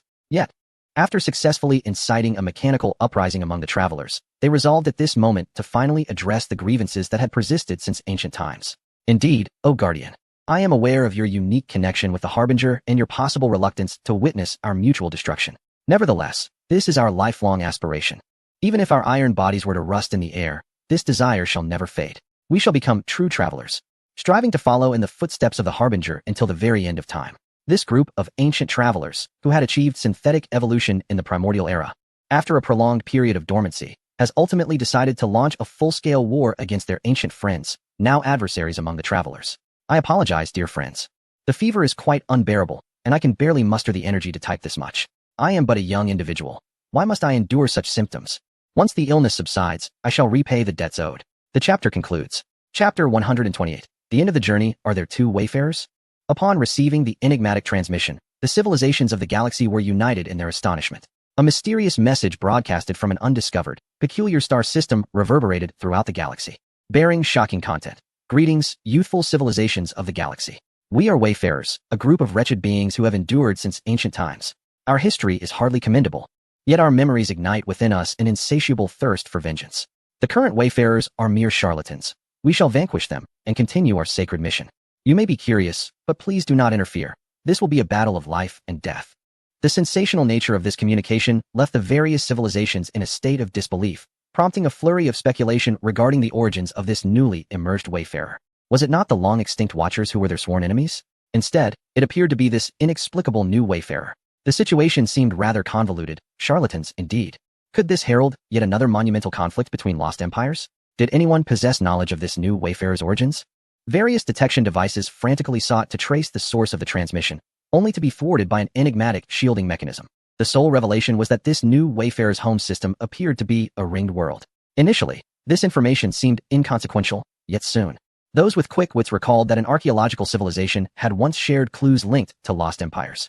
At that time, they had discovered a completely ruined ring world. But little else had been uncovered. It was speculated then that this ring world belonged to an ancient civilization, and a race capable of constructing such wonders could not possibly have built but one. It was likely that other uncharted ring worlds existed. Now, it appeared that this new wayfarer controlling the ring world was intricately connected to those damaged remnants. What, then, was the relationship between the current wayfarers and these ancient constructs? This question arose in the minds of more than a few. Consequently, the civilizations eager for spectacle began to observe the impending conflict between these two wayfarers while simultaneously preparing their own societies for the forthcoming upheaval. After all, the last war between the Watchers and the wayfarers had wrought havoc upon their lives, and it seemed the same fate loomed once more.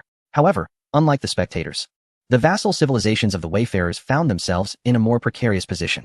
As subordinates, they had no choice but to commit themselves fully to aiding their sovereign in this crisis. Among them were those who remained fiercely loyal to the current wayfarers. Yet the sentiments of many were far more complex. Despite being deterred by the formidable fleet of the Voyager, they would not hesitate to abandon this fallen empire if the opportunity arose, perhaps even adding fuel to the fire. The recently established Starseed community convened an emergency meeting, retracting the ongoing discussions on the establishment of the Starseed Council to address a more pressing issue. As an independent civilization, they prohibited participation in the conflicts of any fallen empire. It seems that since the formation of the Starseed community, the pace has only quickened, meetings are incessant, and even the rare breaks are frequently interrupted. Is it always this busy in the galaxy? One representative of a civilization remarked. Another representative replied, that is but an illusion. In truth, we have debated the issue of enacting a Space Whale Protection Act no fewer than 10 times, each time yielding no resolution, mostly wasting our time. Is it only when a threat looms that we unite? How intriguing. Perhaps we should observe the distant fallen empires. The meetings commenced swiftly and concluded just as rapidly. The consensus among the civilizations was clear. They would refrain from engaging in the disputes of the fallen empires. The fate of the vassal civilizations remains vivid in memory. Those colonized planets transformed into virtual realms are now included in every civilization's cautionary curriculum. For these interstellar civilizations, gaining nothing is far preferable to having their entire existence vanish into oblivion. Thus, before the watchful eyes of numerous civilizations, two entities both claiming to be the Voyager transcended the phase of probing and erupted into a full-scale conflict. Those accursed robots who have shed their physical forms. Who was responsible for the cleanup back then? How could any of them still be alive today? A general of the Voyager stood in the command center, glaring at the red dots on the three-dimensional star map, cursing as he gestured across the map. He recognized the origins of these foes. They were compatriots whom they had betrayed in ancient times. At that moment, they believed they had eradicated this faction. Yet the resilient beings who had undergone synthetic evolution returned when they had long been forgotten. However, another general of the Voyager remained remarkably composed. He too scrutinized the star map, albeit with a steadier demeanor. There is some uncertainty. We can confirm that their homeworld belongs to a segment of the ring world on the Infinite Lighthouse. However, upon our departure, we dismantled everything there, including the very structures. Even if they were to take control, all they would find is a barren ring world devoid of anything but vast expanses. How could they possibly rise again? I believe we must give this matter due consideration. His remarks momentarily stilled everyone in the command center, until someone suggested. Just as they managed to conceal their spark of life from us, might they have similarly hidden some accumulation in places unknown to us? It must be acknowledged that their mechanical entities indeed possess remarkably advanced capabilities for survival. Just as we might inadvertently stumble upon the treasures of the Harbingers, they too may have discovered something akin, thereby attaining a new lease on life. Is it conceivable, is it possible, that a certain civilization has been covertly supporting them? Perhaps the Guardians? This speculative notion, uttered by the last individual, plunged the entire command center into a brief silence. As they collectively recalled a civilization that seemingly ought not to exist within the galaxy, the overwhelming war against the rings had profoundly shaken them, compelling them to temporarily shelve plans they had intended to execute upon the demise of their age-old adversaries, only to subsequently continue their descent into chaos as if nothing had transpired. However, someone promptly countered, asserting, impossible, absolutely impossible. If the Guardians truly intended to take action, there would be no need for such indirect methods. They could simply confront us directly. Do they require an excuse? Is there anyone in the galaxy who dares oppose them? Moreover, that was a civilization of intelligent machines.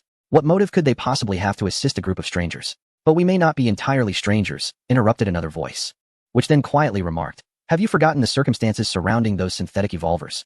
Perhaps, apart from not being a Gestalt consciousness, they could indeed be classified as a form of unique mechanical intelligence. This conjecture once again ensnared the command center in silence. Some wished to voice their thoughts, but found themselves unable to utter a sound. Ultimately, it was the fierce state of conflict that rekindled the command center's activity, filling it once more with a cacophony of sounds. Yet this time, an unshakable sense of impending conclusion loomed over them. Chapter 129. The glorious final battle. The scene shifted with the signal to a pulsar star system, one of the principal battlegrounds for two wandering civilizations. Here, a neutron star served as the gravitational anchor. However, unlike ordinary neutron stars, this particular one spun at a staggering rate of 700 rotations per second. Such an extraordinary rotational speed resulted in the continuous emission of vast amounts of pulse radiation, thus earning it the designation of a pulsar. While the rapid rotation of the pulsar does not hinder the navigation of spacecraft, the pulse radiation it emits significantly impacts the shielding systems of these vessels. In the annals of galactic history, there had been a renowned interstellar battle that transpired within a similar pulsar star system. At that time, the fleets of both warring factions were comparable in number, yet one side boasted remarkably advanced shield technology, often achieving a damage ratio of 1 to 2, or even 1 to 3, in their favor during engagements. Although the opposing faction employed weapons specifically designed to bypass shields as a countermeasure, the results were not particularly successful. Consequently, they subtly orchestrated a trap, luring the enemy's main fleet into a decisive confrontation within a pulsar star system. The peculiar cosmic environment rendered the shield systems nearly inoperative. However, those who were well prepared reinforced their armor and executed a remarkable victory, tipping the scales of triumph. This battle subsequently became a part of interstellar warfare curricula, prompting galactic civilizations to pay increasing attention to space combat across varied cosmic conditions. To this day, space conflicts among galactic civilizations tend to circumvent these unique environments. Yet masterful strategists invariably lure their adversaries into traps. The ancient travelers had established a dock within this pulsar system long ago, skillfully creating an illusion of proximity that left the travelers with the false impression of almost annihilating their foes. Furthermore, this dock represents a significant strategic point, leading the travelers to deploy a primary fleet in this region with the intent of swiftly seizing control of the system. Nevertheless, despite the deployment of a main fleet, they perpetually found themselves on the brink of failure, compelling the travelers to escalate their fleet's involvement. This long-declined, lost empire underestimated their brethren who had survived the ancient era. By the time the travelers realized their predicament, their fleet had become ensnared within this system, much like being trapped in a quagmire by the pulsar. The fleets dispatched to this pulsar system comprised 50 of their total strength, while the ancient travelers' forces engaged them with superior, cost-effective armor and hulls. They had entirely abandoned shields, opting instead for sturdier hulls at a lower expense, which successfully turned the tide against the travelers. The fleets within the pulsar system were gradually being consumed. Now, the travelers found it impossible to withdraw their fleet. The chaotic battlefield offered no stable environment for warp travel.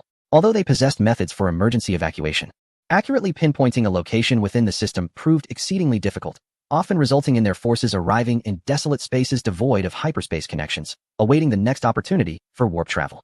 This situation bore little distinction from a complete disappearance of fleets. Losing over 50 of their forces meant that the battle was rendered futile. Consequently, the travelers were compelled to commit additional fleets to this location, hoping to vanquish the enemy forces therein. However, most of their colonial worlds remained under the control of a robotic insurrection, significantly crippling their production capabilities. The long-estranged cyborg legions were unable to reclaim the occupied planets, leading them to reluctantly concede the loss of these worlds. Relying solely on their accumulated resources paled in comparison to the seemingly inexhaustible fleets of the ancient travelers. Thus, the travelers resolved to gamble everything. Aside from the fleet ensnared within the pulsar system, they abandoned the defense of every other system, even withdrawing the fleet from their homeworld's knowledge source, to form a decisive battle fleet that would warp to the system nearest the infinite beacon. Their borders are vast, fortified by superluminal suppressors that thwart enemy transitions, compelling them to rely on the comparatively sluggish method of hyperspace travel. To reach the fount of knowledge, they must undertake no fewer than a dozen hyperspace journeys. In stark contrast, their adversaries possess a considerably smaller territory, requiring merely 3 or 4 hyperspace travels to strike at their home planet. This decisive fleet is commanded personally by the highest authority of the Wayfarers, with the objective of besieging the ancient Wayfarers' home world, thereby compelling them to intervene. It appears that the main combat forces of the ancient Wayfarers have been entirely redirected to the Pulsar star system and several other minor battlefronts, rendering them powerless to impede the advance of this decisive fleet. They swiftly obliterated the outposts along their route, yet the anticipated reinforcements from the enemy never materialized. Instead, disheartening news of their former borders continuously succumbing to defeat reached them, instilling a foreboding sense within the fleet commander. Nonetheless, he remains convinced that the strategy of trading space for time is viable, even in the face of adversity. He believes he will have the opportunity to retreat in due time. Ultimately, they arrived at the star system housing the infinite lighthouse. Here, the ring worlds appeared to have been restored, yet each segment exuded a lifeless ambience, devoid of habitation. Surprisingly, there was a noticeable absence of fleets, particularly when compared to the formidable Wayfarer armada. Only a handful of ancient warships, bearing the scars of battle, lingered in this desolate expanse. The fleet commander's ominous premonitions reached their zenith at this moment. Where are the inhabitants? According to speculation, their staunchly traditional brethren could not possibly abandon this sacred ground, imbued with faith and ideals. However, he soon received a familiar communication, originating from their erstwhile compatriots, those synthetic life forms that had undergone synthetic evolution. Dear compatriots, this may be the last time we refer to you as such. Through the passage of time, we have come to understand one profound truth. If the Wayfarers remain fixated on a single location, can they still be called Wayfarers? In the pursuit of progress, nothing is beyond relinquishment, even the infinite lighthouse, which embodies our lofty ideals. It has been an honor to witness the flourishing of the cosmos alongside you in ancient times, but now, your curtain must fall. As the communication drew to a close, the infinite lighthouse ring world began to collapse. Originally, only a single segment of the ring world remained intact. However, under the restoration efforts of the ancient Wayfarers, every segment now appeared to have been mended.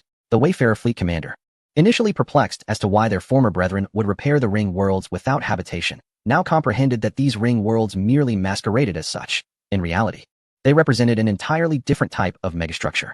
Seated within the flagship of the Titan fleet, the fleet commander could not restrain himself from voicing his thoughts, fully aware that his words would not reach the adversary. Yet, at that moment, it felt as though he could hear a response. Let us commence a glorious duel. Accompanying this sentiment were the ancient warships that stirred to life once more. Their antiquity was not a mere fade. The ancient wayfarers had unearthed their vessels from the remnants of bygone battlefields, restoring them before bringing them to this juncture. These relics stood no chance against the formidable new warships of the wayfarers, but the ancient navigators had no intention of vanquishing this decisive fleet. Their sole aim was to evoke a sense of ritual and to buy time. Their true objective lay in the unguarded wellspring of knowledge on the home planet of the wayfarers. As a colossal structure beneath the shell of the ring world activated, the entire infinite lighthouse star system seemed to fade from existence, shrouded from the star map. Far away on Earth, Li Wenyuan sensed this peculiar fluctuation and couldn't help but reflect what a ceremonious spectacle it was. He held a considerable fondness for this group of ancient wayfarers. When they resolved to wage war against the wayfarers, he had inquired if they required assistance. However, the ancient navigators declined his offer, explaining that this was an age-old custom that had been passed down through their civilization long before they encountered human enhancement. To earn a particular title, one must defeat the current holder of that title in a duel. Upon venturing into the interstellar realm, they had forgotten this tradition. Yet this transition between the old and the new rekindled their desire to embrace it once more. Of course, this was a conspiracy. In a duel, they knew they could not conquer the present wayfarers, as their foundation was still somewhat lacking. Yet, with the advent of the interstellar age, it seemed reasonable for some customs to evolve into an interstellar context. Whoever could first seize the enemy's home planet would emerge victorious in the duel. It was hard to imagine that these synthetic, evolved mechanical beings could occasionally exhibit such mischievous tendencies, but when Li Wenyuan heard their musings, he couldn't help but chuckle. He witnessed the disappearance of the infinite lighthouse from the star map, ultimately focusing his attention on a unique technology within the technological tree. Fleet Doctrine, Glorious Showdown. Technology Level 6. Description. Sociological studies indicate that the vast majority of biological entities are profoundly stirred by the notion of decisive battles that can determine victory or defeat. Such irrational behavior is clearly ill-suited for the true cosmos battlefield. However, engaging in such a spectacle occasionally might significantly enhance our cohesion.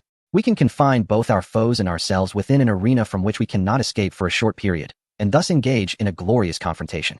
Potential technologies. None. Special note. This is essentially a performative endeavor. Why should we construct this? We need to build a colossal structure capable of reinforcing space-time while temporarily obstructing hyperspace routes. Upon activation, the known methods of faster-than-light travel fail to function in this region. Perhaps it is more fitting to refer to this as a trap rather than an honorable showdown. Chapter 130. Rekindled Passion. The colossal ring-like structure orbits around the star, resembling a ring world, yet serving entirely different purposes. This megastructure has produced a significant effect.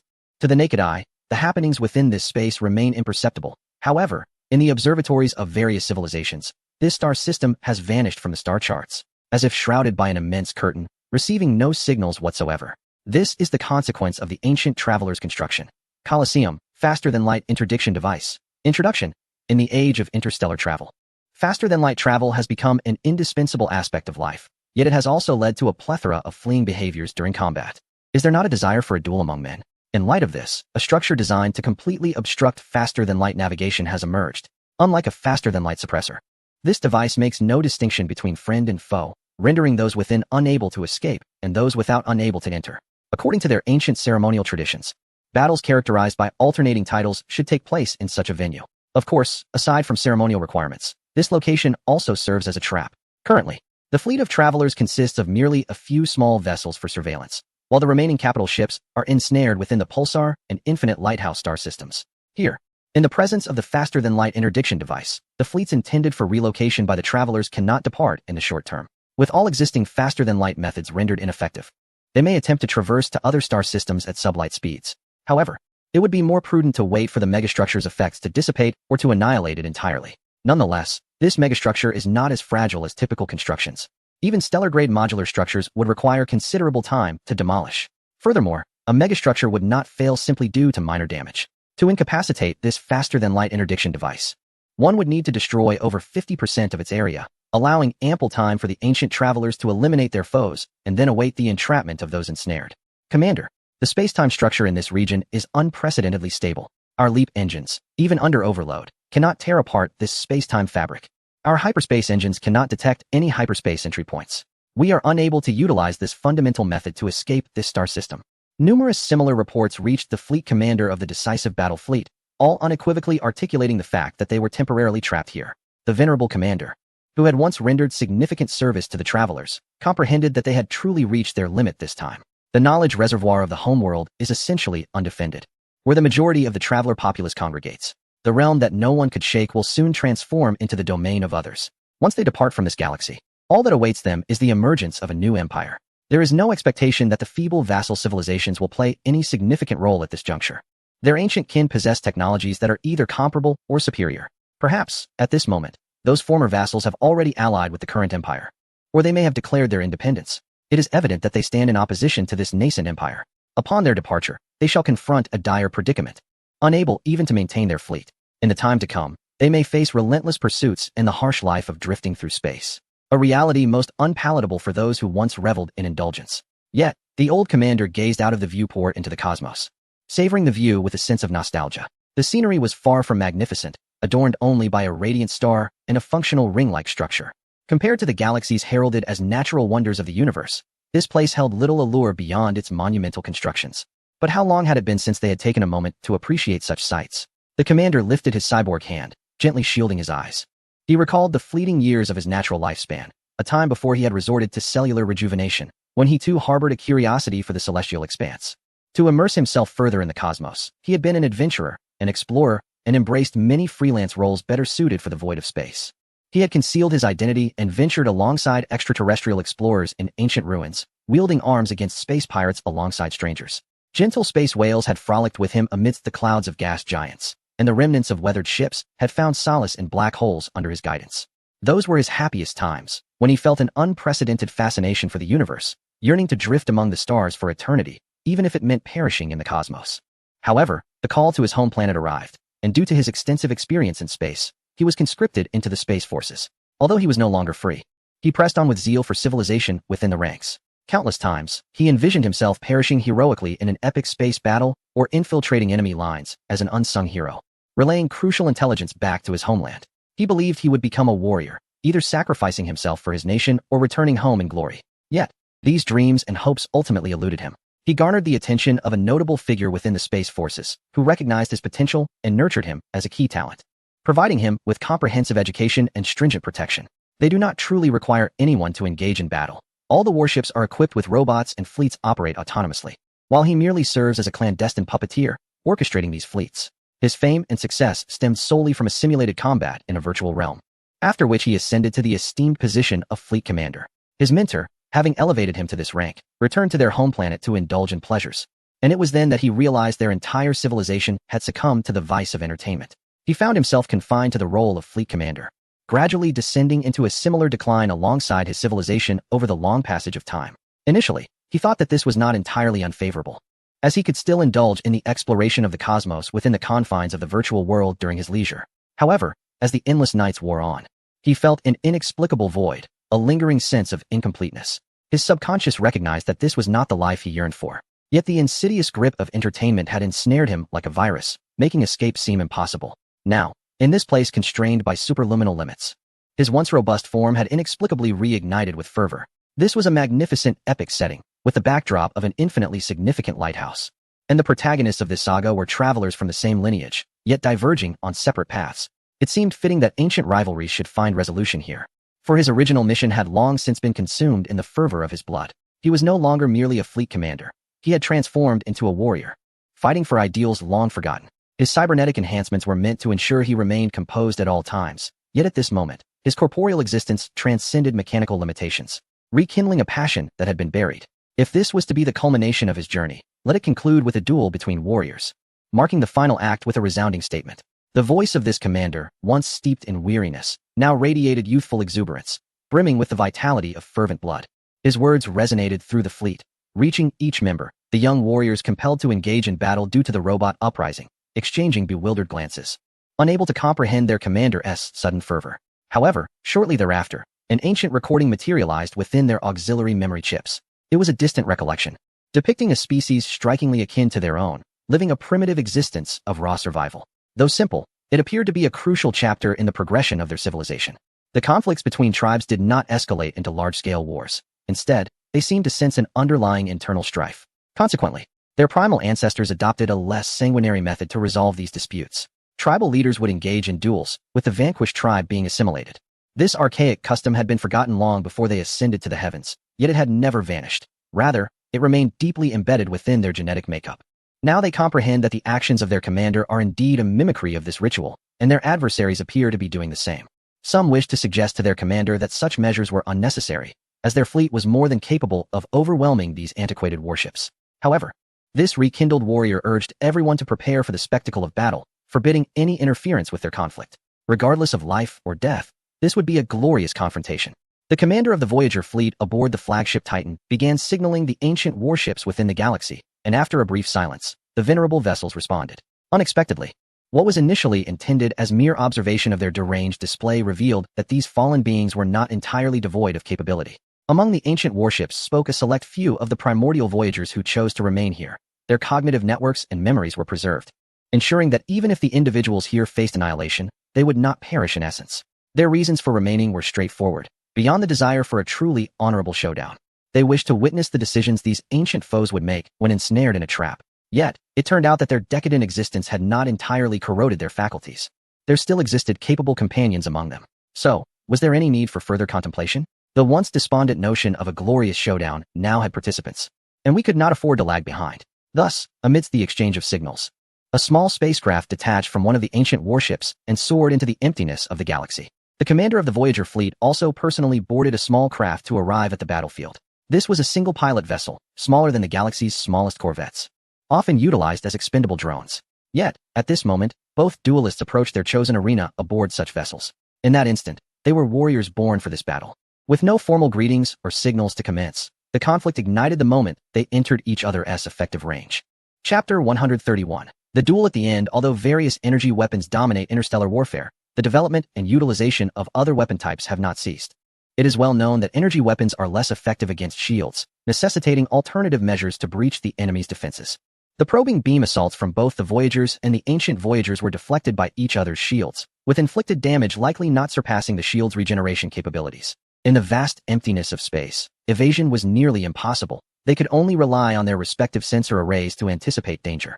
The radar of the Voyager fleet commander detected several red dots representing enemy weapons encroaching from peculiar angles. He needed no guesses. These were the enemy's guided weapons. While it may seem somewhat absurd to employ missiles in the age of interstellar warfare, such straightforward weaponry could at times yield unexpected results in the course of battle. For instance, at this moment, the missiles surging towards him formed a constricting circle, seemingly obstructing every possible escape route. Evading them through maneuvering appeared nearly impossible. In this subliminal combat, the speed of the missiles far surpassed that of most spacecraft, unimpeded by air resistance. Enduring an assault from these explosive projectiles laden with high-energy munitions would undoubtedly jeopardize the battle's outcome. However, countering such rudimentary weaponry was relatively straightforward. One merely needed to intercept them mid-flight. The commander of the Voyager fleet similarly launched missiles, intercepting and destroying a portion of the incoming threats, while the remaining missiles were dealt with by the ship's point defense systems. Subsequently, he initiated a proactive approach towards the enemy, utilizing beams and guided weaponry for protection, preparing to launch an attack with the sole kinetic cannon aboard his small vessel. Such cannons, relying solely on sufficiently hardened projectiles for direct physical impact, had become rare in interstellar combat, as few could close in to ensure a hit.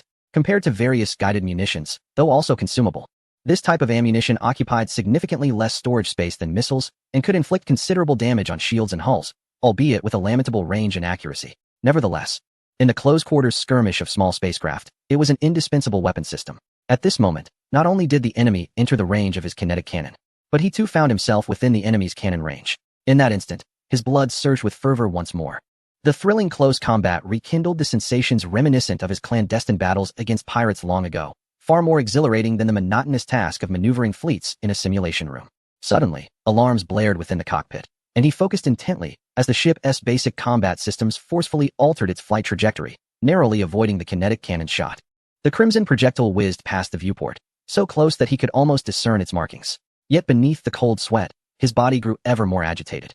His inventory of guided munitions remained ample, but at this juncture, he unleashed the majority, predominantly cluster missiles designed for smaller vessels. This saturation assault proved effective, particularly against diminutive warships. Yet, the ancient Voyager harbored no fear, releasing all remaining guided munitions not to intercept the enemy's missiles, but aimed directly at the enemy ship itself. They fought with a resolute mindset. Yet the mechanized consciousness of the ancient Voyager served a superior purpose at that moment. The synthetic evolution allowed their digitized awareness to be preserved in the cloud. Setting aside philosophical considerations, as long as the database remained intact, they would not truly perish. In terms of lifespan, this commander of Voyagers was at a disadvantage. He could not disregard the onslaught of incoming missiles. To emerge victorious, he must ensure his own survival. To this end, He had to exert considerable effort to evade while simultaneously redirecting a portion of his guided weapons targets, employing point defense systems to counter the incoming missiles. This led to vulnerabilities in his saturation strike. Although the ancient Voyager's saturation assault was also compromised by missile interceptions, he found himself with more energy and space to focus on his adversaries. Thus, the kinetic artillery fired once more, and this latest offensive proved effective. As the evading Voyager ship was struck directly by a kinetic warhead, the comprehensive shield was breached by this high-energy projectile, and the ship's armor suffered significant fractures from the physical impact, resulting in armor plating falling away. Though the warhead itself was deflected after this strike, the damage inflicted upon the ship ignited the first spark of a fatal cycle. Beneath the fallen armor lay the ship's core. Although the shield was still in the process of recovery, the defensive capabilities at the breach created by the kinetic warhead had notably weakened. At this juncture, both sides had very few guided weapons remaining. However, the Voyager ship had already sustained considerable damage. Compared to the intact ancient Voyager vessel, it had clearly fallen into a disadvantageous position. Yet, the wounds did not dishearten the fleet commander of the Voyager. Rather, they ignited a greater fighting spirit within him. This was the type of battle he craved, not the monotonous task of directing the fleet's movements and becoming numb to a series of numerical reports. In this regard, even the once foe civilization, the Watchers, could not elicit such a feeling in him. Only in such moments, devoting all his energy to a meaningful endeavor, did he feel like a pioneer standing resilient against the passage of time, rather than a fallen hedonist. His laughter echoed in the cockpit, as he disregarded the damage to his ship, opting for a strategy of mutual destruction, engaging fiercely with the enemy. At this moment, the two small vessels were like rabid dogs, tearing at each other in the vastness of space.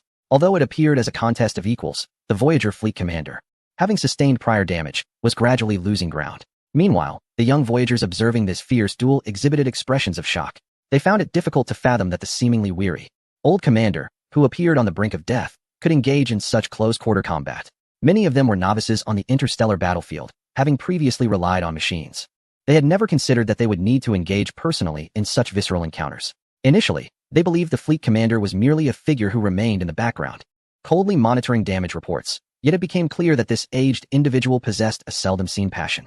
Through memories and relevant intel, they realized that this was an ancient right capable of determining the ownership of titles. This might be the Voyager's final duel, a personal confrontation unlike anything they had ever contemplated or experienced before. Should those who once indulged in the virtual realm remain indifferent to this matter, at this moment? As witnesses, a flicker of restlessness unexpectedly stirs within their numbed hearts. The sensation of being enmeshed in the annals of history imbues them with a sense of participation. Even if they did not engage in the duel, their fervor is rekindled. This very passion serves as one of the driving forces for their journey. The youth commenced to cheer for their fleet commander within their respective chambers, fully aware that their commander cannot hear them, yet they aspire to lend him their support. They desire not merely for him to triumph as a leader, but to emerge victorious as a warrior. The echoes of their rallying cries still resonate as the glorious confrontation approaches its climax. Both sides have nearly exhausted their ammunition, with numerous kinetic projectiles hurtling into the void of space, continuing their path until captured by gravity. However, the first to falter, the Voyager ship, succumbs to accumulated damage, revealing its disadvantage. Its shield system lies utterly compromised, reliant solely on its armor and hull to withstand assaults. Although suicide attacks prove effective, the ancient Voyager's vessel retains a fraction of its shields, capable of intercepting perilous strikes at critical junctures. Yet, the fleet commander of the Voyager reveals a smile within the cockpit. Having not experienced such exhilaration in ages, the present moment is ripe for fulfilling his long-held aspiration. To perish in the vastness of space might seem a lonely demise to some, yet for me, it embodies the most romantic of conclusions. The commendable chapters of my life have unfolded amidst the stars. To me, it has never been cold, but rather a tapestry of resplendent beauty and cherished memories. What could be more poetic than the universe serving as my epitaph? The old commander adjusts the ship's control mode to full combat operations, removing the safeguard that protects the pilot, then closes his eyes and charges toward the enemy. A kinetic projectile strikes the cockpit, devoid of any armor, crumpling it entirely and triggering a significant explosion. Though the enemy's lack of evasion surprises the ancient Voyager, he quickly relaxes his vigilance, believing the duel to be concluded. Yet, the battered Voyager continues its advance. The pilot's demise has no bearing on its trajectory. While the cockpit serves as the primary control area of the ship, deep within its core lies a secondary control zone, the true heart of its combat operations. The position designed for the pilot is, in fact, a decoy, typically occupied by a robot. This time, however, it is inhabited by a living being. In an unforeseen twist at this final moment, the seemingly assured ancient Voyager receives a last blow from the damaged Voyager ship. A kinetic projectile fortuitously penetrates the breach in the shield and strikes the weakened area where armor had previously succumbed to relentless assault. The most unfortunate aspect lay in the fact that the area housed torpedoes designed to assault colossal warships. Amidst a series of extraordinary reactions, what should have been a remarkably stable explosive detonated unexpectedly, obliterating the small spacecraft entirely. Subsequently, the battered Voyager was utterly dismantled by the enemy's beam attacks as they faced their demise, reducing it to mere cosmic debris. The superluminal disruptor continued its operation here. Yet the inhabitants remained indifferent to the outside world, instead caught in a reverie reflecting upon the duel, unable to extricate themselves from the memories. Across the galaxy, the ancient Voyagers, who had breached the home system of the Voyager and were poised to launch a land invasion on the source of knowledge, seemed to sense something in that moment, gazing into the distant starry expanse. Meanwhile, Li Wenyuan witnessed everything transpiring within the infinite lighthouse galaxy through the Sentinel array, and he poignantly recorded a new entry in the database, the glorious showdown. He deemed it indeed a moment worthy of commemoration, as the transition from the old to the new would draw its curtain following this duel. This truly marked a rare denouement upon the grand stage of the galaxy. I feel invigorated once more. Tomorrow, I shall endeavor to write more. End of chapter. Chapter 132, The Fall of the Voyager. Although the conflict between the two Voyagers has yet to reach its conclusion, keen observers can discern the current state of affairs. The situation in the Pulsar galaxy has shifted from a previous stalemate, with the ancient Voyager's fleet, better suited for battle in this locale, successfully vanquishing the opposing forces. The remnants of the Voyager fleet, in a desperate bid for survival, were compelled to execute an emergency jump, uncertain of their destination in the desolate cosmos. The decisive fleet, entrusted with the pivotal task, also vanished alongside the infinite lighthouse galaxy, leaving no detectable traces behind. Presently, the Voyagers possess virtually no defensive capabilities apart from the fully armed stellar base within the galaxy.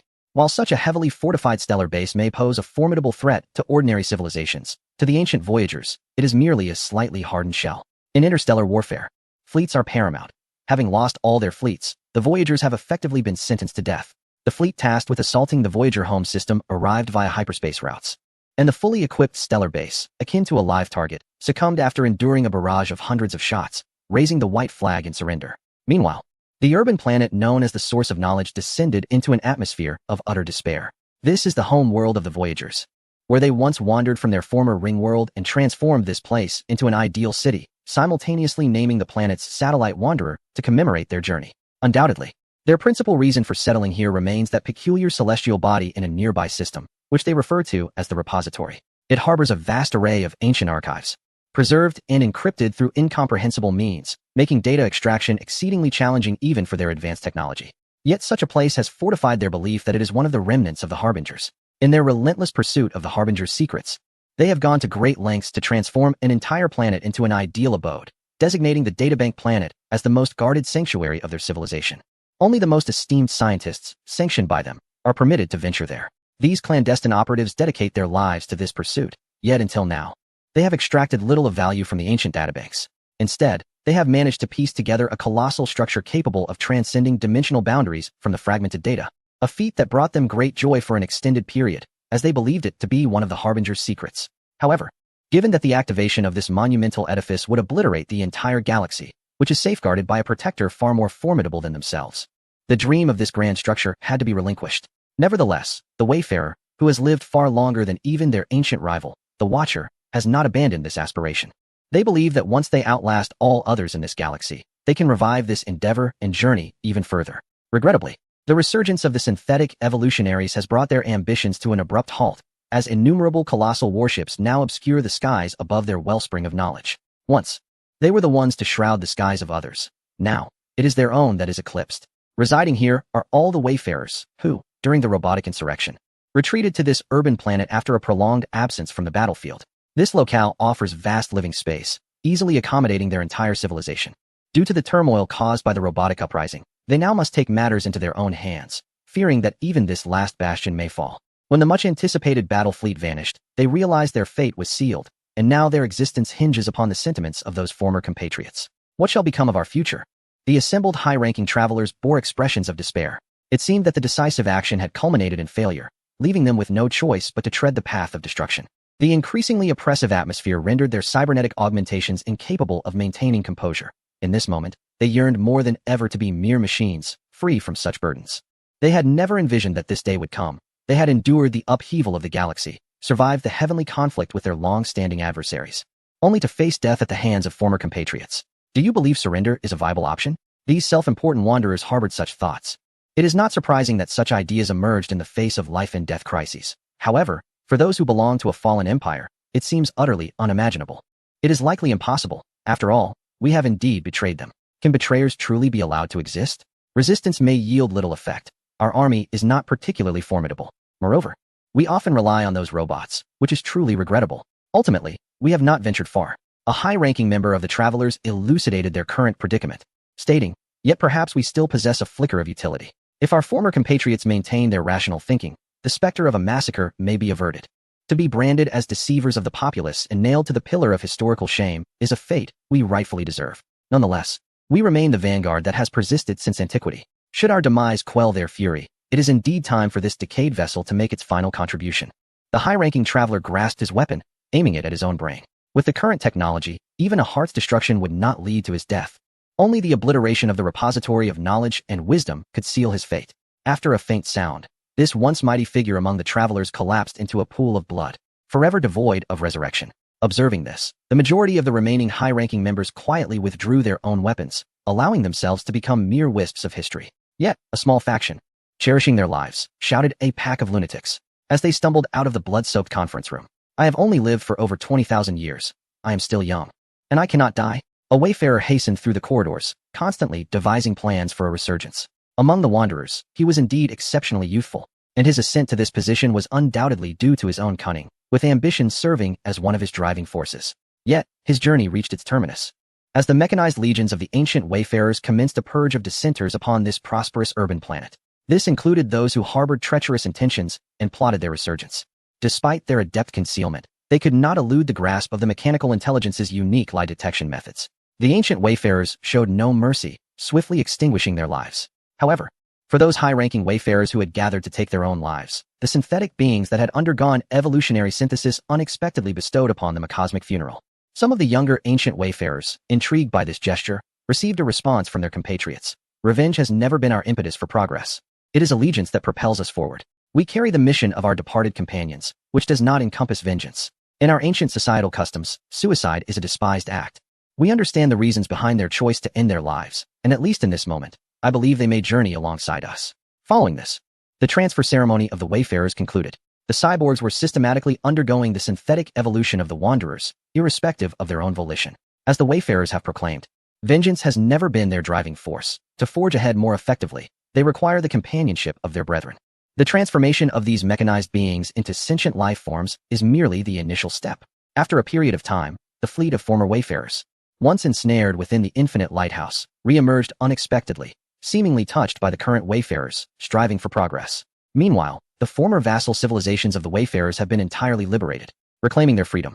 Among them, some rejoiced, for they had long wished to escape the shadow of the fallen empire. Yet, others, reliant on the protection of the lost empire, found themselves in dire straits. Take, for instance, the Core Consortium, a criminal enterprise that has wreaked havoc across numerous nations to fulfill the wayfarers' objectives. The moment its vassal obligations were dissolved, a multitude of lawsuits were filed against it within the stellar community. However, it is poignant to note that many of these lawsuits were subsequently withdrawn after a time, as if the plaintiffs had relinquished their intent to target the Core Consortium in this manner. The reason for this was revealed shortly thereafter. Many of the lower-class citizens within these civilizations erupted in widespread riots upon learning that the gray industries they had viewed as their lifeline were to be abolished. Their civil governments provided them with no means of survival. It was these malignant enterprises that offered a glimmer of hope, making the prospect of that hope's demise intolerable. Under the pressure of rising undercurrents, these civilizations were compelled to retract their lawsuits and proactively seek to improve the living conditions of their lower classes, hoping to entice these citizens back into the embrace of their governments. As for those civilizations that did not withdraw their suits, it was because they were indeed the victims of exploitation. In response to the escalating crime rates, they allocated unprecedented resources to law enforcement, even repurposing research laboratories into police stations to address the issues stemming from the gray areas. Their citizens, innocent of the universe's perils, easily strayed onto the dark path after being lured by the criminals of these enterprises. Consequently, when the Core Consortium lost its protective umbrella, these civilizations urgently demanded that the stellar community impose restrictions on this criminal enterprise, preferably employing some form of force. Conversely, there exists a civilization that, despite being infiltrated by criminal enterprises, welcomes these malefactors. This civilization has devised means to extract value from the criminals. Within its realm, even wrongdoers are required to pay taxes. Their tax authority may be the most formidable revenue collection agency in the galaxy, with their tax laws potentially being the most comprehensive tax codes known. Even passing space creatures can be levied with unique fees. Hardly any civilization desires to engage with them. Yet this civilization has established the most prosperous network of stargates across the galaxy, making non-engagement an impossibility. Thus, the core Federation finding themselves entangled with them was indeed a stroke of misfortune. This criminal enterprise now finds itself compelled to financially compensate the local branches, lest they face the dire prospect of being barred from the Stargate routes. However, such civilizations are but a minority. The majority remain victims of the core Federation. Consequently, after a brief deliberation, the stellar community swiftly demanded the withdrawal of these criminal branches from the core Federation, warning of united sanctions should they fail to comply, with the graver consequence being a declaration of war under the pretext of dismantling these criminal establishments. Following the closure of numerous branches, this criminal enterprise fell into a state of decline, embarking on extensive reforms in search of new avenues. Meanwhile, the newly emerged Voyager civilization proclaimed its existence to the entirety of the galaxy. Chapter 133. The theory of the veil. New Voyagers have arisen, seemingly mechanical in nature. What is your perspective, Bear? In the trade enclave of Caraibo, Blanding remained ever attentive to matters pertaining to the Lost Empire. With a perplexed expression, Bear sincerely replied, I do not know. Blanding shook his head in disappointment, exclaiming, How can you not know? Did you not see the galactic communication just dispatched by the Voyagers? Allow me to enlighten you. With that, the manager of the trade enclave began to recite passionately, We are the Voyagers, a collective burdened with the mission of countless brethren. Having stood firm after eons of time, young civilizations, if you wish to walk alongside us, embrace this path. This is a possibility we have personally validated. Doubt not its grandeur, for it shall enable you to journey further. Upon concluding, Blanding, his eyes gleaming with fervor, pointed towards a large screen within the room, displaying its contents to Bear. Did you see that? This is the path of synthetic evolution validated by the Voyagers. With it, we may no longer be shackled by our corporeal forms. Like those machines, we could attain immortality. He continued to extol the virtues of this synthetic evolution, seemingly yearning to become part of it at that very moment. Yet, Bear could not suppress his internal derision. You certainly did not voice such sentiments before. He recalled his superior lamenting only recently about the genius scientist from the Mingbo technocratic state who had transformed himself from biological to mechanical, criticizing that scientist's decision as misguided, resulting in his own demise. The reason behind Blanding's sudden change of heart was equally poignant. Following a significant discourse instigated by the synthetic evolution scientist named Syntheric, he soon vanished from the galaxy, not due to assassination or concealment, but rather succumbing to a comically tragic accident. As consciousness data was transferred into a mechanical entity, he began to actively exploit this digitized awareness to navigate the network, for instance, by masquerading as numerous bots to cleanse his tarnished reputation. While perusing certain forums, he unfortunately allowed his mechanical body to become infected with an electronic virus. Such a trivial issue would have been inconsequential for this brilliant scientist. However, he whimsically decided to download an antivirus software, wishing to observe the electronic warfare from a data-centric perspective. To his delight, he witnessed an indescribable battle. Yet, the outcome was rather disheartening, as his consciousness data was mistakenly identified as a virus by the antivirus software. Being a novice in the realm of mechanical existence, he had not contemplated such a scenario, and his safeguards for consciousness were insufficient, leading to his data's defeat in the skirmish with the antivirus software. Thus, this esteemed proponent of mechanical evolution met his demise, akin to the inexplicable accidents that occur in the galaxy. The galactic world record inscribed an achievement in his honor, the first being in the galaxy to perish in combat against antivirus software. Despite this genius succumbing to a ludicrous accident, discussions regarding synthetic evolution have never ceased. Civilizations sensed that this path could indeed be viable, yet they lacked substantial data to support their understanding of mechanical life. Most civilizations adopted a cautiously observant stance, yearning for an individual who had ventured down this path to enlighten them. In response to their aspirations, the galaxy bore witness to the emergence of a lost empire that had traversed this route, triumphing over another contemporary fallen empire.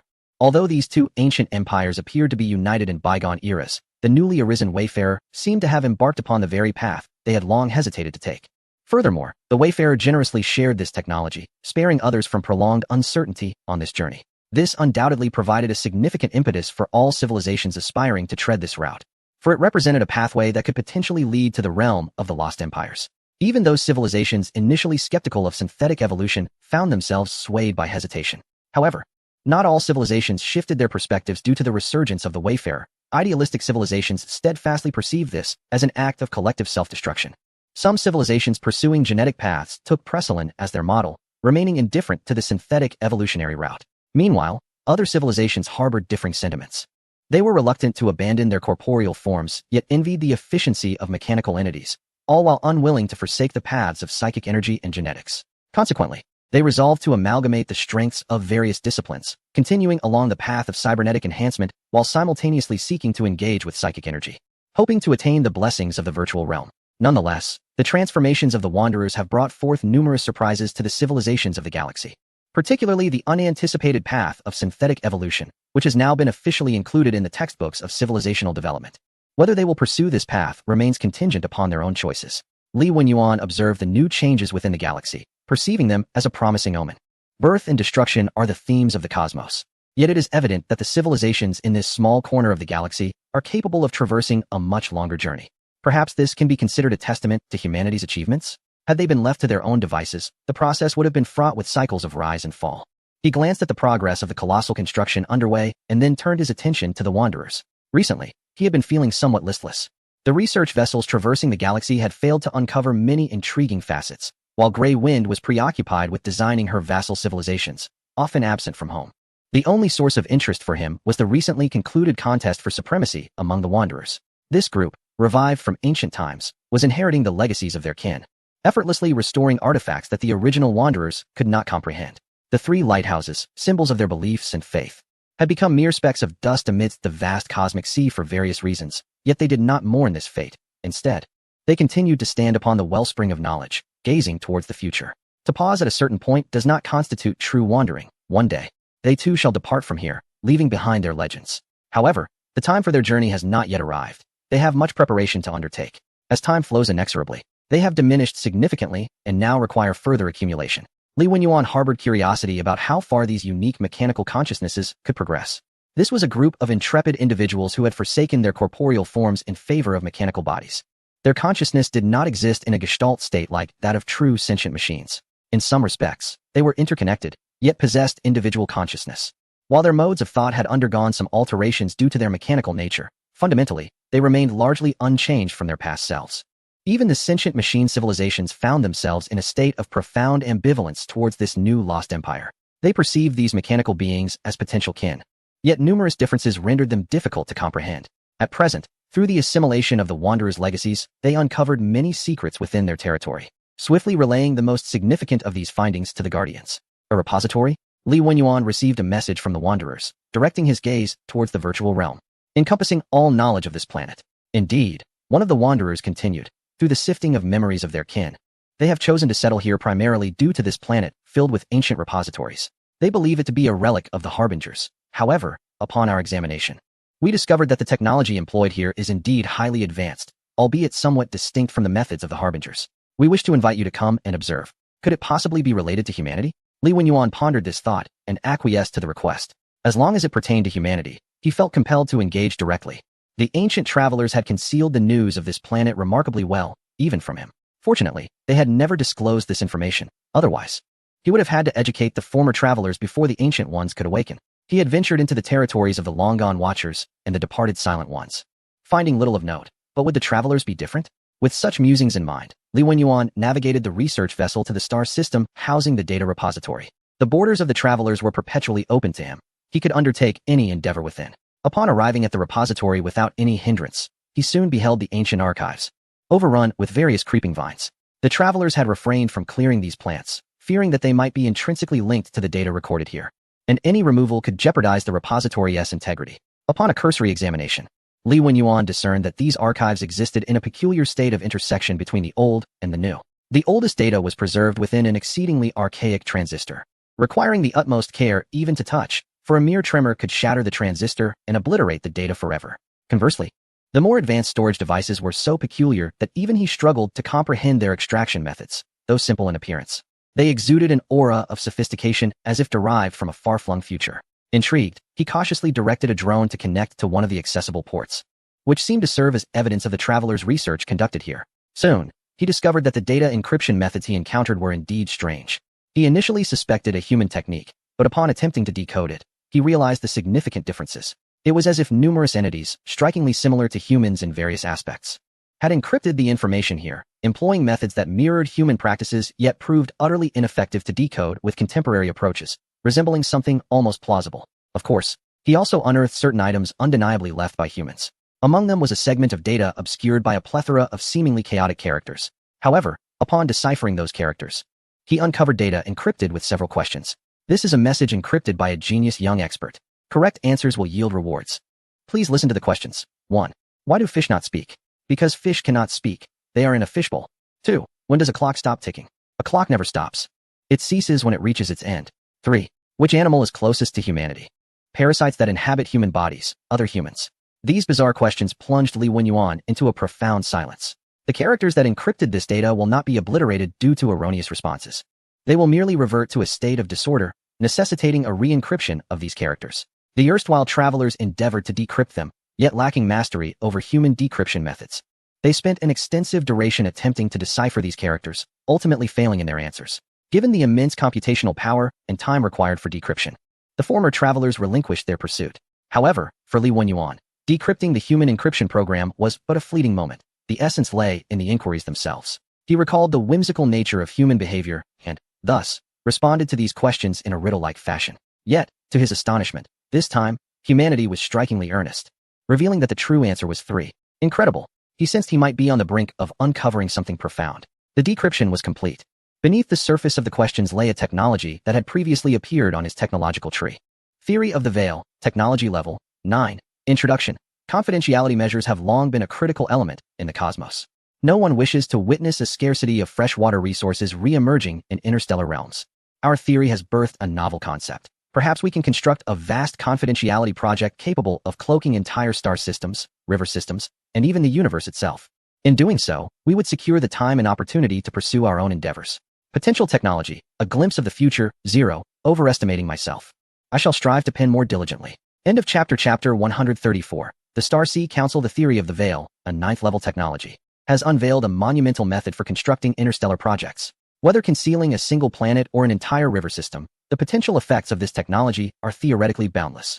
However, the resources required for such undertakings would be staggering, particularly for the concealment of the Milky Way, where dismantling the entire galaxy may not suffice to achieve the desired effect. Its technical essence lies in the extensive distortion of space-time, rendering internal entities observable only in a unique and imperceptible state of space-time. Yet, this is merely one facet.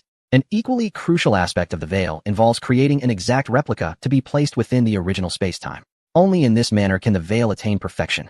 The contents within this database are truly remarkable. Li Wenyuan never anticipated that a mere decryption of data would conceal a 9th-level technology. It is evident that this location is extraordinarily precious. However, who crafted this marvel? He conducted a preliminary examination of the data extractable from this port and discovered that the information related to humanity was scant, with the overwhelming majority appearing disconnected from human affairs, comprising fragmented data. It seems that humanity has left behind only a portion of the records here, with many others being remnants from various sources. In other words, these repositories are not entirely, or perhaps only partially, constructed by humans. This is evidenced by the peculiar storage devices that even he cannot comprehend. While the portion belonging to humanity can be easily deciphered, the vast majority remains an enigma. Moreover, the fragility of these devices raises concerns about how long they have endured without protection. Had it not been for the settlers from the Voyager lineage, who erected formidable planetary defense systems here, a significant portion of these repositories might have succumbed to the ravages of time. Li Wenyuan can only cautiously utilize drones to meticulously extract the fragmented data, striving to reconstruct it into something representative of humanity. This endeavor is a protracted one. Only through such prudence can the integrity of the repository be maintained, ensuring that the ancient devices remain unharmed. Thus, it is no wonder that the former Voyagers, despite their prolonged efforts, achieved little. Consequently, in his multitasking endeavors, alongside galactic exploration, megastructure construction, and fleet expansion, he has added the extraction of data from these repositories. Of course, he is not alone. The newly emerged Voyagers are also endeavoring to extract data using their own methods. This repository stands before them, akin to a treasure trove, awaiting discovery of its secrets. At this juncture, the galaxy has returned to a state of calm, following the transition between the old and new Voyagers. It is worth noting that the conflict between these two lost empires has not been particularly fierce, unlike the previous war between the Watchers and the Voyagers, which had dire repercussions for many civilizations. As a result, most have diverted their attention after initial curiosity. The Lost Empire remains a distant concern for them, although they express gratitude to the new Voyagers for sharing the synthesis of evolution across the galaxy. Only a handful of civilizations are genuinely attempting to pursue this path. The galaxy has resumed its ordinary rhythm, with new issues arising each month on the agenda of the Starseed community. However, most topics dissolve after amicable yet vigorous discussions. with only a few being formalized into interstellar law, and most of those having minimal impact. Among these, the Space Whale Protection Act proposed by the Spark Alliance has successfully passed through their efforts, making the hunting of space whales an offense under interstellar law, subject to joint sanctions. Currently, the Spark Alliance is striving for the Space Amoeba Protection Act and the Indigenous Civilization Protection Act, believing that one day they will achieve their long-standing goals through various diplomatic means. Beyond these routine matters, a significant reform proposal for the Starsea community is currently under deliberation. This proposal, put forth by the turbulent First Empire, seeks to establish a council for the Starsea community to exercise certain privileges. Their rationale is compelling. Everyone is busy and divisions abound. It would be more prudent to collectively elect certain civilizations to chart a course for the community. Beneath the banner of the Starsea community reform lies a subtle yet profound clash among various civilizations. Although the seats on the permanent council of the Starsea community have been tentatively confirmed at 4, all parties yearn to partake in these evidently privileged positions. Whether seeking to curry favor or striving for direct engagement, the peaceful contest among civilizations has commenced. Strengths in economy, technology, and military prowess have emerged as significant factors, while diplomatic reputation also plays a considerable role in the pursuit of these coveted seats. Thus, it was not long before the first civilization to secure a position on the council emerged, the Constellation Alliance. This venerable interstellar civilization, though still relatively youthful compared to the Lost Empire, stands as a respected elder among the majority of others. The Constellation Alliance originated from an unremarkable planet, devoid of remarkable technology or epic tales. Everything, prior to their ascent into space, was quite ordinary. Their only distinction lay in their slightly earlier venture into the skies compared to other civilizations. However, upon touching the starlit expanse, they swiftly realized they were perhaps not as mundane as they once believed. When their sublight ships first departed from the gravitational well of their star, they stumbled upon a colossal structure standing beyond the galaxy, a stargate, which, akin to an ancient legacy, bestowed upon them the technology of interstellar travel. Upon traversing the stargate, they uncovered treasures of an ancient civilization, and with this formidable advantage, they rapidly made their mark in the Starsea, swiftly constructing a prosperous network of stargates due to their advanced understanding of the technology. This very network became the source of their civilization's name. To ensure these stargates remained firmly under their control, their technological and military might cannot be underestimated, placing them among the elite in the Starsea. To this day, they have not ceased their endeavors to construct stargates in various locations. For them, this merely facilitates the collection of increased stargate usage fees, yet objectively, they have indeed drawn the galaxy closer together. It remains uncertain how many civilizations have become dependent on their stargates. Each maintenance of a stargate reveals a portion of users entering a brief period of stagnation. Consequently, when the Constellation Alliance expressed their desire to vie for a council seat, they swiftly garnered substantial support, decisively securing their position with overwhelming advantage. With one seat on the permanent council vacated, the remaining 3 have incited even fiercer competition. The first contender to emerge was a monarchy-based civilization, yet regrettably, it was not the turbulent First Empire, but rather another established interstellar power known as the Conqueror Empire. Do not be mistaken, this is not a lost empire. While the term Lost Empire has become synonymous with certain civilizations, there will always be ambitious cultures that employ clever stratagems in this regard. For instance, the full name of this interstellar civilization is the Conqueror Empire, rather than simply conquerors. The empire is not merely a designation of their political system. It is also an integral part of their civilization's identity. Whenever they engage in discussions within the galactic community, they consistently emphasize the full name of their civilization, lest anyone mistakenly believe they are self-identifying as the Lost Empire. However, when confronting certain civilizations that have been subjugated and transformed into vassals, they occasionally omit the title of empire, seeking to assert the grandeur of the Lost Empire. Yet, the Conqueror Empire has not expanded for a considerable time. They have shifted the burden onto the tributary civilizations they have conquered, having long since succumbed to a life of indulgence. If one were to disregard their paltry economic, technological, and military capabilities in comparison to the Lost Empire, they could be considered, to some extent, a variant of a Lost Empire themselves. In stark contrast to the Lost Empire, which shows little interest in external matters, the Conqueror Empire is fervently engaged in interstellar affairs, maintaining an air of superiority. In the recent elections for the Galactic Council, the self-proclaimed upper nation, the Conqueror Empire, naturally sought to take part, successfully securing a seat through the efforts of their numerous tributary civilizations. The remaining seats soon saw a second contender emerge, a nascent mechanical civilization known as the Servants of the Paradise. Initially reluctant to participate, these somewhat insular mechanical beings were strongly advocated for by the few existing mechanical civilizations, who believed that their symbiotic existence with organic life forms would better serve the galactic community.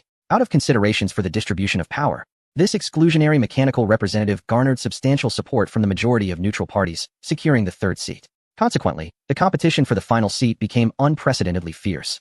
with most civilizations exerting every conceivable effort to align themselves and vie for that last coveted position. As for the swarm, their numbers are so scant that they are classified among the mechanical civilizations. Given that they all share a Gestalt consciousness, such treatment seems rather reasonable, does it not? Of course, not all civilizations within the galactic community are fixated on the struggle for seats. The Spark Alliance is one such entity. Although they aspire to become a permanent council civilization, they acknowledge their youth and recognize that they stand no chance against the established powers. Thus, having secured a favorable deal for their alignment, they continue to dedicate themselves to the causes of indigenous peoples and the preservation of space wildlife. One of their interstellar adventurers and indigenous educators has discovered a native civilization and reported a remarkable finding. Within this indigenous culture, there appears to exist a wondrous wishing machine, which has piqued their curiosity, prompting them to send a delegation to investigate. Little do they know, a threat poised to engulf the entire galaxy is about to emerge from this very place. End of chapter 135, The Wishing Machine, Old Friend. You cannot be serious. Do you truly comprehend what you are saying? Perhaps it would be wise for you to cease your incessant adventures and take some time to recuperate. Otherwise, I might begin to question your mental state. A scientist from the Ember Alliance, having received a transmission, made a suggestion to the communicator on the other end, clearly expressing his skepticism towards the claims being made. However, shortly thereafter, the other party presented evidence. Listen, I am not jesting. You may observe the ensuing visuals. While there are still not many civilizations aware of this matter, perhaps we should contemplate it thoroughly. As he spoke, a video was transmitted onto the large screen before the Ember Alliance scientist. The footage depicted a city belonging to an indigenous civilization, which, from various details, appeared to be in a mechanical age.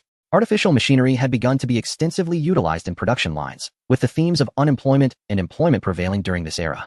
However, the focal point of the footage was not the indigenous age itself, but rather several titanic beasts. These colossal creatures, towering over 100 meters, were wreaking havoc upon the indigenous city.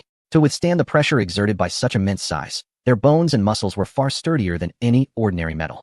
Unsurprisingly, the indigenous populace was utterly powerless against these titanic beasts. What could be dispatched with a mere blast in the cosmos was a catastrophic disaster for them. Initially, the Ember Alliance scientists presumed this to be yet another tragic record of indigenous extinction, but unexpectedly, the scene shifted to focus on an indigenous child. This child held a spherical object, and from his posture, it appeared he was making a wish. Then, an astonishing event unfolded before the scientists' eyes. Several luminous giant beings suddenly materialized and engaged in combat with the titanic beasts, swiftly defeating them. After the demise of these beasts, the sphere in the child's hands vanished along with the newly appeared luminous beings, leaving only the remnants of devastation to testify to the recent occurrences. This miraculous spectacle naturally left the Ember Alliance scientist in a state of shock, prompting him to inquire further about the details. I now believe you are not jesting. Do elaborate on any additional discoveries. After muttering to himself about having wished for a wager, the communicator continued. This is an indigenous civilization I stumbled upon inadvertently. Adhering to our long-standing approach towards indigenous cultures, I cautiously infiltrated this civilization to gather all possible information. Initially, I anticipated that this matter would soon pass, just as it had before, whether by leaving behind technology or by initiating contact. However, to my astonishment, I discovered signs of artificial enhancement within this indigenous civilization. Their history contains several elusive records that are difficult to trace, yet significant advancements in their civilization consistently occurred during these events. Driven by curiosity, I conducted an in-depth investigation and soon uncovered a mysterious sphere known as the Wishing Machine prominently featured in their records, which had become one of their symbols of faith. Within the many nations of this indigenous civilization, this enigmatic sphere served as a spiritual leader, fostering a society steeped in idealism. Upon concluding his thoughts, the adventurer from the Spark Alliance inhaled deeply before continuing. However, I have discovered that this enigmatic orb is, in fact, an exquisitely sophisticated unmanned device. It appears to be receiving information and subsequently transmitting it to an unknown location, where advanced technological means are employed to fulfill wishes.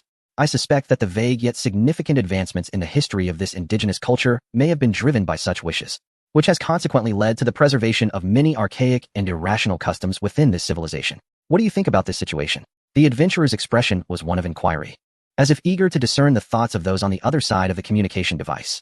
Then, as if sharing a mutual understanding, they voiced in unison, perhaps this is a sociological experiment conducted by a certain civilization. The two individuals, hailing from the Spark Alliance, naturally made this connection, as the exploitation of indigenous populations for experimental purposes is not uncommon in the galaxy. After all, utilizing uninformed natives for hazardous experiments is far more convenient than subjecting one's own populace to such risks. Sociological experiments are merely one of the many undertakings in this regard. The existence of this remarkable wishing machine and its effects readily illuminated for them its intended purpose. However, This revelation was soon followed by a cascade of concerns. The Spark Alliance staunchly opposes the practice of experimenting on indigenous peoples, and should they encounter similar situations, they would exert every effort to intervene. Yet, the technological prowess of this wondrous wishing machine surpassed their wildest imaginations, indicating that the civilization conducting these sociological experiments was one they could not hope to confront. Should they choose to obstruct the sociological experiment here, it could lead to catastrophic repercussions, both for themselves and the indigenous people. Most interstellar civilizations tend to regard indigenous populations with disdain, and some volatile authoritarian regimes and extreme racial purists do not even recognize them as sentient beings, often resorting to slave trade and ethnic cleansing. If this sociological experiment were to be disrupted, it is entirely plausible that the civilization behind it would redirect their ire towards the indigenous populace, thereby undermining the Spark Alliance's ongoing efforts to safeguard them. Furthermore, this wishing machine does not possess the seemingly boundless potential it appears to have. Throughout the history of the indigenous culture, there have been instances where individuals have wished for the annihilation of their own nation. Such a wish was granted, resulting in the nation's obliteration during a catastrophic meteorological event. If someone were to wish for the destruction of this planet, the outcome for this indigenous civilization would perhaps be all too evident. Yet, to remain passive contradicts our long-held principles. If only we were more powerful. Alas, such is our predicament. All we can do now is continue to observe the indigenous people and hope they do not bring about their own demise. The intelligence regarding this indigenous group in possession of the wishing machine was promptly reported to the Spark Alliance's homeworld, receiving unanimous approval. Continue monitoring. As time inexorably flows, the Ember Alliance's observation station, tasked with monitoring the progression of this indigenous civilization, remains acutely vigilant, fearing that they might unwittingly tread the path of self-destruction. Yet, the more one fears, the more likely that fear materializes. One fateful day, a fortunate soul on this planet found favor with a wish-granting machine, cradling the mysterious orb in their arms. Despite the Ember Alliance's relentless efforts to locate the wishmaker, they arrived a moment too late. This cynical doomsayer, having endured numerous malevolent experiences, made a wish for the annihilation of all inhabitants in a catastrophic event. Tragically, the disaster soon unfolded. The planet's core began to heat abnormally, and within a mere half-hour, it shattered into fragments, claiming the lives of all its indigenous people. It turned out that a planetary bomb lay buried beneath, and the civilization conducting sociological experiments had seemingly anticipated the natives' demise. The Ember Alliance was unable to save even a single soul, leaving them in profound sorrow for their unwavering commitment to aiding the indigenous populace. However, they were no match for the civilization orchestrating this experiment, and thus, they could only mournfully conduct a space funeral for the billions of lost lives. What a vile social experiment it was. Some members of the Ember Alliance piloted their ship to collect the remnants of these natives, cursing the civilization that had orchestrated it all. They intended to document the history of this place in an archive, affirming that these indigenous people had once left their mark, which was the least they could do. Yet, as their work progressed, they gradually uncovered familiar artifacts among the planetary debris. Since their inception into the cosmos, they had longed for a certain ancient civilization known for its benevolence. They believed it represented a great civilization dedicated to eradicating all acts of genocide, committed to protecting the life forms of the galaxy. They had been striving towards this goal, wishing to initiate change from that very moment. However, the discovery of these familiar items left them in a state of silence. Ultimately, some of them transmitted photographs of these artifacts back to their home planet, hoping that the foremost scholars of their civilization could prove that all of this was a fabrication. Alas, they soon received a chilling message. The style of these remnants bears a striking resemblance to that of the observers, seemingly indicative of a powerful bomb. Where did you obtain these? Chapter 136. The observers? The style of these remnants bears a striking resemblance to that of the observers, seemingly indicating a formidable bomb. Where did you procure it? Upon hearing a name they dreaded, the Ember Alliance workers once again fell into silence. They prayed countless times in their hearts that this would not be the outcome, yet reality dealt them a crushing blow. Hello? Are you listening? I recall that you seem to be collecting relics of the indigenous people. How could such items be discovered? Did the scientists of the Fireseed Alliance realize something was amiss, urgently inquiring through their communications? After a peculiar silence, news regarding the remnants of these bombs, strikingly similar to the style of the observers, became known within the Fireseed Alliance, yet remained incomprehensible to them. Their initial reaction was one of skepticism. After all, the observers had always maintained a commendable reputation throughout the galaxy, and their well-known actions to protect species were widely acknowledged. One of the observers' ongoing galactic missions was to gather a specific number of peculiar species, with civilizations delivering these species receiving substantial rewards, serving as the initial capital for many civilizations in their celestial pursuits. Most civilizations would submit their own races as peculiar species to the observers. While this notion may seem absurd, countless individuals aspired to become these peculiar species, yearning to bask in the prosperity of the lost empire. Just as the scientists sought by the travelers were regarded as prodigies by galactic civilizations, Those chosen by the observers were also seen as honored individuals. One could not become part of this select group without certain connections and means. It is only natural that many civilizations, upon recognizing the might of the lost empire, would feel an allure towards such a super-civilization. Although some tightly knit and cohesive civilizations deemed the act of trading their own people as despicable and refrained from doing so, the majority followed suit, leveraging the rewards from the observers to secure an advantageous position at the starting line. Civilizations that chose not to engage in this practice risked falling behind, creating significant disparities over time.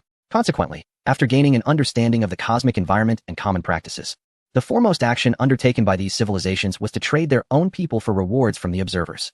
Those civilizations that had evolved multiple species in synergy, standing at the interstellar forefront, could even amass vast resources through this exchange, rendering their ascension to greatness a dream within reach. Furthermore, the prevailing belief among various civilizations was that those entrusted to the observers were destined to prosper in the Lost Empire, making this endeavor the foremost priority for the indigenous ascendants. Even the Fireseed Alliance, while educating civilizations on the brink of ascension, strongly advised them to seek out the observers for their initial fortune. This practice had been validated countless times and had become one of the fundamental principles of the galaxy. Failing to engage in it would lead to inevitable setbacks. The observers enjoyed an exceptionally favorable reputation throughout the galaxy, which led to no one contemplating the potential outcomes of this arrangement. However, did anyone ponder what ultimately befell those taken away? A scientist from the Fireseed Alliance posed this question, one they had never deeply considered before. No one would assume those individuals would be subjected to mistreatment, for they were, after all, associated with the Lost Empire, renowned for its amicable relations with outsiders, the observers of the Lost Empire. The Lost Empire's extreme aversion to acts of genocide had long been discerned by various civilizations, and within the galaxy, there exists a ring world akin to an indigenous protection zone established by observers. A plethora of evidence seemingly indicates that this Lost Empire embodies a spirit of benevolence. However, the indigenous civilization, influenced by the wish machine and seemingly subjected to a sociological experiment, ultimately faced annihilation by a planet bomb suspected to originate from the observers. Even though there is no concrete evidence to affirm that this bomb indeed emanated from the observers, its resemblance only inferred from the style of the debris, this incident nonetheless sent ripples through the Ember Alliance. One must ponder, have the observers never responded to the galactic crises? Details, once overlooked, now shine with startling clarity, prompting recollections of the Ring Crisis and the Breach Crisis. Although these two predicaments appeared to be resolved with relative ease, civilizations, including the Ember Alliance, are acutely aware that without the intervention of the Lost Empire, the galaxy might have endured a complete civilizational upheaval. In both of these crises, only two Lost Empires responded, the Guardians and the Silent Ones. The Guardians addressed the Ring Crisis, while the Silent Ones managed the Breach Crisis, actions that no civilization had anticipated. Given that one is an elusive mechanical Lost Empire, and the other an exclusionary empire indifferent to other civilizations. As for the later emerged Nano Lost Empire and Hive Lost Empire, the current galactic civilizations have yet to decipher their temperaments. It is only known that the Nano Lost Empire appears connected to the Guardians, while the Hive Lost Empire seems to hoard sustenance. It is entirely reasonable that these two later Lost Empires have not reacted to crises, for no one knows what precisely might provoke their sensitivity. The Wayfarers and Watchers stand in stark opposition, historical adversaries since ancient times. One directly instigated the Ring Crisis, leading to the obliteration of an entire civilization, while the other suffered significant losses in their epic confrontations. Their inability to address subsequent crises is thus understandable. Yet, the Observers, a civilization categorized as an outwardly benevolent Lost Empire, exhibited no reaction to crises, failing to dispatch even a single message. This seems at odds with their proclaimed mission of gathering and safeguarding the galactic ember. Have we been misinterpreting their nature all along? They began to pay attention to previously neglected details and sought to uncover further clues. Simultaneously, they tentatively reached out to the Observers with a request to check on the fate of their sent compatriots. Unsurprisingly, their inquiries fell into silence. While the Observers may seem amiable, they remain a lost empire, accustomed to their lofty detachment. Occasionally, responding to communications from other civilizations out of mere curiosity is an exceedingly rare occurrence, let alone the actions proposed by the Seed Alliance, which bear the hallmarks of a bygone empire. Lacking the ability to personally verify the plight of their kin, the Seed Alliance can only hope to gather sufficient evidence. Regardless of whether the true nature of the Observers aligns with their outward demeanor, they are determined to confirm their findings, as such revelations would fundamentally challenge the teachings of their indigenous texts. The Seed Alliance is engaged in a detective-like pursuit, while the seemingly innocuous Observers continue their observations as usual. Chapter 137. The Virtual Universe Experiment. The Reserve, a unique planet situated within the realm of the Observers, once served as a sanctuary for indigenous beings residing there, all of whom were unawakened species discovered by the Observers. This planet had the potential to give rise to new intelligent life under the Observers' guidance. However, at some point, the observers removed these unawakened species and replaced them with true sentient beings. Naturally, this internal affair of the observers is unknown to the civilizations of the galaxy, which are unaware of the existence of this special reserve planet. As for what the observers intend to accomplish here, the preparations for the integration into the virtual universe must surely be complete. As has been the case in the past, we have conducted similar endeavors numerous times, and errors in such rudimentary aspects are unlikely. Two indigenous observers engaged in dialogue regarding their civilization's forthcoming activities on the reserve planet. They plan to hypnotize billions of indigenous beings, allowing them to seamlessly connect to the virtual world from their slumber, conducting a large-scale sociological experiment. One might wonder how many times we have undertaken this experiment. It has been so long that we have lost track of when it first began. However, based on recent frequency, it seems the leaders may have found their direction. Really? Exclaimed one indigenous observer, joyfully sensing that he might finally be liberated from the monotonous observation process. But why, then, are there increasingly more indigenous beings perishing within the virtual world? Have the leaders uncovered something significant? It is unclear. The only certainty is that the pace of the experiments is accelerating, and results may be forthcoming in the near future. As their conversation drew to a close, another indigenous observer recalled something and inquired. It appears that the extensive sociological experiments conducted across the galaxy are also nearing completion. I've noticed a growing number of observers returning to the home planet. From the current circumstances, that seems to be the case. Coupled with the increasingly frequent experiments on the reserve, I believe the leaders have become aware of the secrets of the Harbingers. Is that so? It seems our decision to emulate the Harbingers' past actions and intervene extensively in the course of indigenous civilizations has indeed proven to be a wise choice. But what precisely is the secret? It is indeed a source of profound curiosity. The conversations of the indigenous observers came to a halt with the activation of the virtual universe. They are tasked with monitoring the behaviors of a particular group of natives through their instruments, applying subtle suggestions at opportune moments to prevent these individuals from awakening directly from the virtual realm. This has been their ongoing endeavor, observing a tribe of dreaming natives and uncovering their secrets. Galactic civilizations are well aware that observers are watching over the entirety of the galaxy, yet no one knows precisely what they are scrutinizing. They might be monitoring the operations of the galaxy as a whole or recording data from specific locations. This has remained an enigma exclusive to the observers, manifesting as one of the unsolved mysteries in the interstellar phenomenon known as the top 100 unsolved mysteries of the galaxy, which includes the inquiry into why observers consistently maintain their gaze upon such matters. One speculation suggests that they may be witnessing the rise and fall of each civilization, simultaneously hoping for a civilization to make discoveries akin to their own.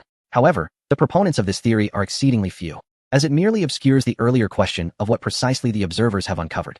Such an approach invites new inquiries, and until there is a definitive answer to this question, the speculation will likely be regarded as unconvincing. Thus, the galaxy continues to operate normally, undisturbed by the disappearance of a group of natives. The Spark Alliance is quietly seeking traces that the observers may have left scattered throughout the galaxy. Yet, given the vastness of the galaxy, their efforts resemble searching for a needle in a haystack. Even if something ominous did transpire among the natives, any evidence would swiftly vanish with the passage of time, fading into oblivion. However, the planet-destroying bomb that obliterated an indigenous civilization remains like a thorn embedded in the hearts of the Spark Alliance, causing them considerable distress. Each member of the Alliance sincerely hopes that this is merely a misunderstanding. They do not wish to witness the collapse of their ideals. Yet the pursuit of the truth regarding this matter cannot simply be overlooked. Only by witnessing the reality with their own eyes can they halt their quest. As the experiment within the virtual universe progresses, the truth is on the verge of revelation. Alarm. A significant fluctuation in the consciousness of the indigenous beings has been detected. The piercing sound of the alarm prompts the observers overseeing this sociological experiment to compare various data points, swiftly uncovering anomalies. Relevant information is rapidly transmitted to the higher echelons of the observers, becoming known to those who guide civilizations forward. This time, the results appear exceptionally promising. This group of indigenous beings has become aware of their entrapment within the virtual universe and is endeavoring to escape. In terms of numbers, at least 95% of the population has recognized their situation, although there are still individuals who remain skeptical of their existence in the virtual realm. Nevertheless, to destabilize the virtual world, those few dissenting individuals have been subdued and are poised to depart at a unified moment. The discussion unfolded in hushed tones, culminating in a voice that seemed to emanate from a figure of supreme authority, who inquired, "What, then, is their method?" As before, the answer was collective self-destruction. They believed this would precipitate the collapse of the virtual universe, thereby forcibly extricating them from this realm. However, due to their profound integration with the virtual cosmos, when their consciousness perished within it, their corporeal forms in reality would perish alongside. This revelation plunged all high-ranking observers present into a profound silence. They exchanged glances before their collective gaze settled upon the leader. Sufficient experiments had already demonstrated the feasibility of this method. The only remaining question was whether they possessed the courage, or were they gripped by fear. The leader's words elicited soft laughter from the others, their expressions unchanged, as if they had anticipated this all along.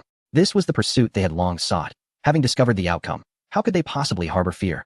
Pioneers do not cower before such matters. As long as the truth of the world is unveiled, what is there to dread? They believed the harbingers had similarly uncovered this truth and chosen the same path as they. The sole question now was not whether they dared, but whether other civilizations would dare. Would they accept this theory that sounded utterly absurd? Ultimately, the conversation returned to the leader, under the scrutiny of their peers. He merely smiled and calmly stated, "They may not comprehend, but they must obey." As shadows flickered, the clandestine assembly drew to a close, and all returned to their stations, ready to execute their tasks. Meanwhile, a mysterious spherical object that served as the backdrop for the gathering remained quietly ensconced within an apparatus. Should any member of the Seed Alliance be present, they would undoubtedly recognize this sphere, as it bore a striking resemblance to a wishing machine, akin to a prototype. Constructed from an unknown dense material, even the observers had been unable to decipher its manufacturing process. However, through this enigmatic orb, long discovered, they finally confirmed the truth of their world. Chapter 138. The reality perforator's strange disturbances began to manifest within the borders of the observers, occurring in the absence of any ancient foes or imminent crises, signaling the onset of renewed expansion. This slight anomaly drew the attention of galactic civilizations. Yet due to the observers' commendable reputation, no civilization expressed excessive concern. Most believed the observers' disturbances to be merely trivial accidents, unlikely to affect them. However, the Seed Alliance viewed the situation differently. They felt an increasing sense of unease and closely monitored the movements of the observers, sensing that something significant was about to transpire. Amidst the accumulation of fragmented data, Li Wenyuan discovered new insights hidden within the ruins of information. Lost Item Record No. 1422. The Paradise Virus. Introduction. From the professor, this is an electronic virus capable of forcibly optimizing personality, crafted by one of my students. Although he claims the device containing this virus is lost, I cannot shake the feeling that he is deceiving me. Out of necessity, I have documented it in the Lost Items record, hoping to locate it in the future. Special note. Please refrain from using mechanical intelligence to search. Little did he expect that the painstakingly extracted data would culminate in such a mere lost item record. As the name of the database suggests, it archives an array of various materials. Among these are ancient, formidable technologies, and indeed, mere fragments of data. Nevertheless, the database encrypts all data equally, even if it is merely a string of entirely insignificant text. Thus, extracting data here evokes a sense of lottery. Li Wenyuan felt a twinge of sentiment. No one knows what contents lie beneath those damaged data. It is often a fruitless endeavor. Yet, with this thought, Li Wenyuan turned his gaze to another assembled record. Lost Item Record Number 15. The Curtain-Penetrating Device. Introduction. From the Doctor, a wondrous little gadget. Initially crafted to test the strength of sealing, unexpectedly yielded remarkable results. Regrettably, just as I was poised to enter mass production, my supervisor intervened, and I was reprimanded for it. Now, only a solitary prototype remains. Special note. This device was inadvertently lost before my departure. I wonder which fortunate soul has stumbled upon it. Haven't we lost enough items? Why is it always the forgetful ones? The curtain-penetrating device. This peculiar instrument in the Lost Items record reminded Li Wenyuan of the technology he initially encountered upon accessing the database. The curtain theory, perhaps, viewed in this light. This curtain-penetrating device appears to be something capable of penetrating barriers. His gaze returned to the starry sky, where every research spacecraft traversing space and every working synthetic being transformed into his eyes, reaching toward the heavens. The cosmos remained as vast as ever. On certain planets with remarkably primitive ecologies, one could still witness the night sky resembling a luminous waterfall of stars. This scene belonged to the beauty of the Milky Way. Yet beyond it, while occasionally adorned with brilliant glimmers, there always lingered a sense of unreality. Where might this curtain-penetrating device be? Has it been discovered by some fortunate individual? Accompanying his thoughts, the movements of the observers became increasingly frequent. Although the observers enjoyed a commendable reputation, the specter of the Lost Empire's intimidation persisted. Even the most trusting civilizations towards the observers could not afford to lower their guard, cautiously observing what this Lost Empire intended. At that moment, on the cradle planet of the observers' home star, a grand speech was underway. True to the planet's name, it was the birthplace of the observers, the very cradle nurturing their civilization. From the moment they began to consciously record their existence, they found themselves residing in a place that gradually revealed itself to be a planet transformed by human intervention. Here, all forms of life thrived in an exceptionally suitable environment, with the ecological cycles existing in an astonishingly stable state. The planet seemed to be in a perpetual state of self-adaptation, as long as one could arrive here. Survival was never a concern. Such a situation was evidently abnormal, prompting the primitive observers of the time to cast their gaze towards the heavens for the first time. They soon beheld a colossal celestial body that appeared to obscure the sky, alongside several smaller planets that flickered against the cosmic backdrop. While the stars bestowed upon them the light and warmth necessary for life, in the ancient myths of these observers, the immense planet that shrouded the heavens was revered as the supreme deity. Their pursuits in astronomy and biology commenced remarkably early, for inhabiting such a peculiar celestial and planetary environment naturally incited curiosity in any species. Through extensive scientific advancement, they gradually unraveled the mysteries surrounding them. The planet they inhabited was a Gaia planet, uniquely suited to accommodate any form of life. Such celestial bodies could hardly exist in nature without some degree of external influence. Moreover, the cosmic environment they resided in was theoretically unsuitable for the emergence of their kind of life. The ever-visible planet in the sky was a gas giant, serving as the gravitational anchor for the entire small celestial system, which they aptly named the Father of the Sky. In addition, the planets orbiting this gas giant were soon given names, forming a warm familial unit within the celestial system. Though this may seem inconsequential, through their observations, the still fragile observers understood that someone must have visited this place. The planets revolving around the Father of the Sky bore a resemblance in size and origin to a cradle. Yet only here had an extraordinarily perfect ecological environment developed. As a result, the quest to uncover who had once been here became a potent driving force for their civilization's advancement. They reached for the stars early on and, through their research on the cradle of their home planet, achieved remarkable expertise in planetary environmental modification. Before they could develop hyperspace engines, they commenced the transformation of the satellites orbiting the gas giant, which they named the Mother of the Sky. The sibling planets underwent modifications, but one sister planet met its demise due to their immature technological prowess, becoming a shattered world. Nevertheless, the transformations of the other two planets were remarkably successful. Before departing this star system, their civilization had nurtured 3 Gaia planets. Such a foundation enabled them to progress swiftly among the stars, allowing them to rapidly ascend to become a preeminent civilization within the galaxy. However, they did not engage in any galactic affairs, showing no interest in the external conflicts, but rather devoted themselves to the pursuit of the civilization that had bestowed upon them their cradle. They referred to this civilization as the Harbinger and began to emulate the behaviors they idealized in the Harbinger. Elevating the indigenous peoples was one aspect of their mission, while preserving the vibrant diversity of the galaxy was another. They had long observed and replicated the actions of the Harbinger. They witnessed 2 civilizations, both claiming to be the rightful heirs of the Harbinger, waging a war in heaven, which they found amusing. For they always believed themselves to be the true successors of the Harbinger, striving to become the new Harbinger. Yet, as their discoveries multiplied, this civilization, which had always been watchful, gradually became aware of peculiarities. They discerned that the Harbinger did not seem to have perished, but rather had departed in some manner. Thus, driven by an inquisitive desire to uncover the secrets of the Harbinger, they sought numerous methods, attempting to comprehend the thoughts of the Harbinger through sociological experiments on the indigenous peoples. Ultimately, they uncovered a mysterious, dense spherical instrument, which their intuition suggested was a relic left by the Harbinger. They dedicated all their energy to the study of this enigmatic orb, and soon through this instrument, they glimpsed a corner of the world.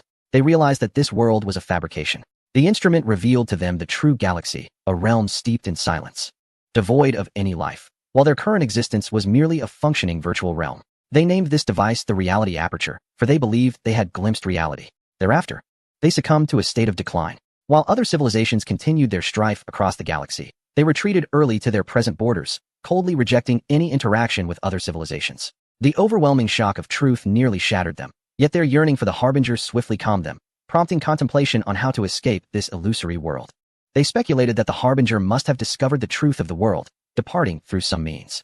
Consequently, they commenced more extreme sociological experiments, leading to frequent indigenous fatalities, ultimately concluding that the solution lay in a collective act of suicide, akin to the attempts of those indigenous peoples to extricate themselves from the virtual universe. Fellow beings, I recognize this is an incredible notion, but the reality aperture and the virtual universe experiments have revealed the answer to us. Only through this can we return to the embrace of reality. This was a truth unfathomable to those ensnared in the virtual realm.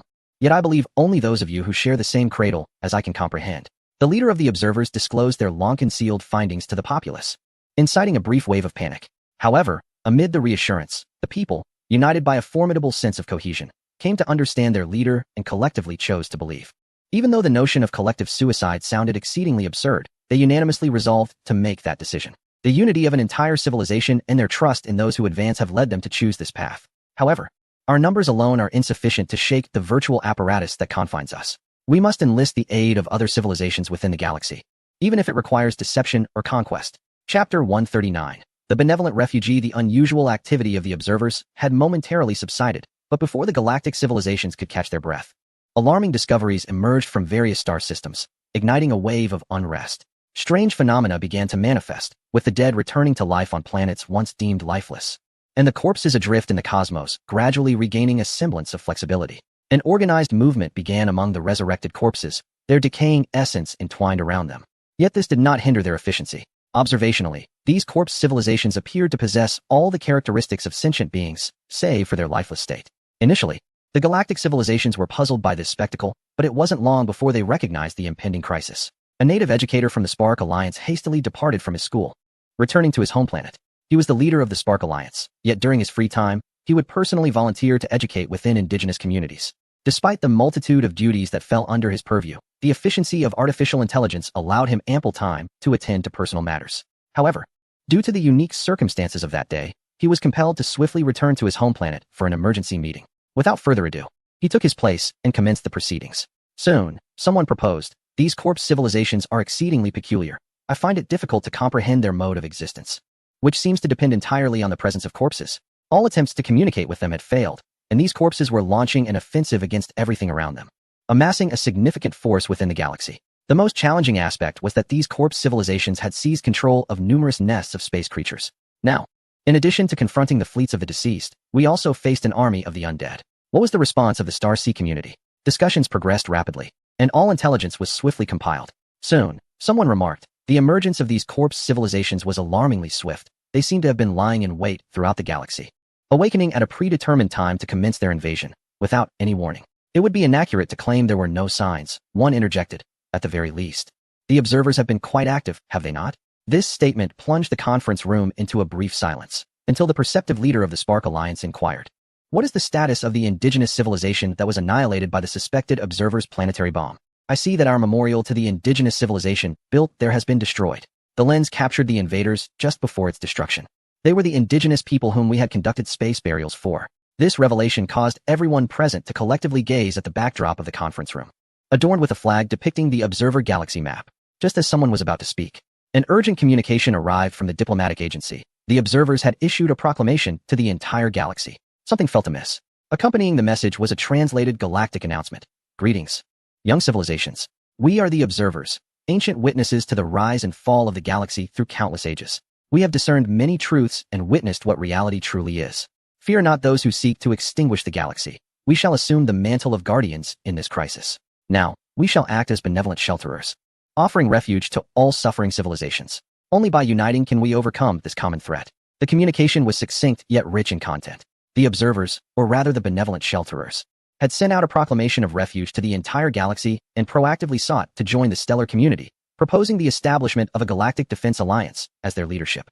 The very fact that these corpse civilizations could compel the observers to adopt such a posture, relinquishing their pride to unite the entire galaxy, astonished some within the Spark Alliance. Did this not imply that these corpse civilizations possessed at least some capability to combat the Lost Empire? Otherwise, why would the observers react in such a manner? Another individual gazed incredulously at the rapidly expanding corpse civilization on the star map. Judging by the Lost Empire's response, this crisis appeared to be unprecedentedly formidable. Even the former Guardians and the Silent had never reacted like the observers did. Should we now refer to them as benevolent shelterers? Must we indeed seek their refuge for the Spark? Some harbored a sense of pessimism regarding this galactic crisis, succumbing to fear before the battle had even begun, seemingly forgetting something crucial. All previous suspicions regarding the observers dissipated with the resurgence of the so-called benevolent shelterers. Now, the majority felt an instinctive guilt for their distrust of the observers. However, the leader of the Spark Alliance remained silent for a moment, then addressed the assembly. "Guardians, what is their response?" His inquiry left the gathering momentarily stunned, until someone quickly replied, "The Guardians, as usual, have shown no reaction." "I understand." The leader of the Spark Alliance nodded, then directed, "Do not act rashly. Keep a close watch on the benevolent shelterers' movements, particularly their proposals within the stellar community. Additionally, under no circumstances approach them." The emergency meeting of the Spark Alliance was decisively concluded under the leader's guidance. Although the assembly struggled to comprehend the reasoning, the leader's authority ensured the resolution was faithfully executed. Yet, the reactions among other civilizations in the galaxy were largely similar. Is the Lost Empire making a move again? Are we perhaps a tad too fortunate, encountering their signals amid every crisis? Who might it be this time? The Guardian? The Coordinator? The Voyager? Or perhaps the Observer? Old chap, you are outdated. They are now referred to as the Benevolent Embracers. Such an impressive name. It seems this time is rather different. Although the crisis appears complex, with the involvement of the Lost Empire, surely we shall navigate through it safely. Li Wenyuan, keenly aware of the chaotic communications within the galaxy, could not overlook the signals. Moreover, he too had received a protective announcement from the benevolent embracers. A civilization of the deceased? I don't recall encountering anything similar before. Could it be yet another contraption of humanity? He instinctively associated all anomalies within the galaxy with humanity. Though it was merely a fleeting thought, the specifics warranted thorough examination. Nevertheless, do the benevolent embracers require a name change to address crises? He pondered this when he received a long-awaited transmission from Grey Wind. Have you heard? An old entity has awakened, and it has even bestowed upon itself a proper new name. If it were me, what should I call myself at such a time? The communication from Grey Wind was filled with various clamor, as if a battle raged in the background. Clearly, she could filter out the noise. Yet it seemed she wished for Li Wenyuan to hear it as well.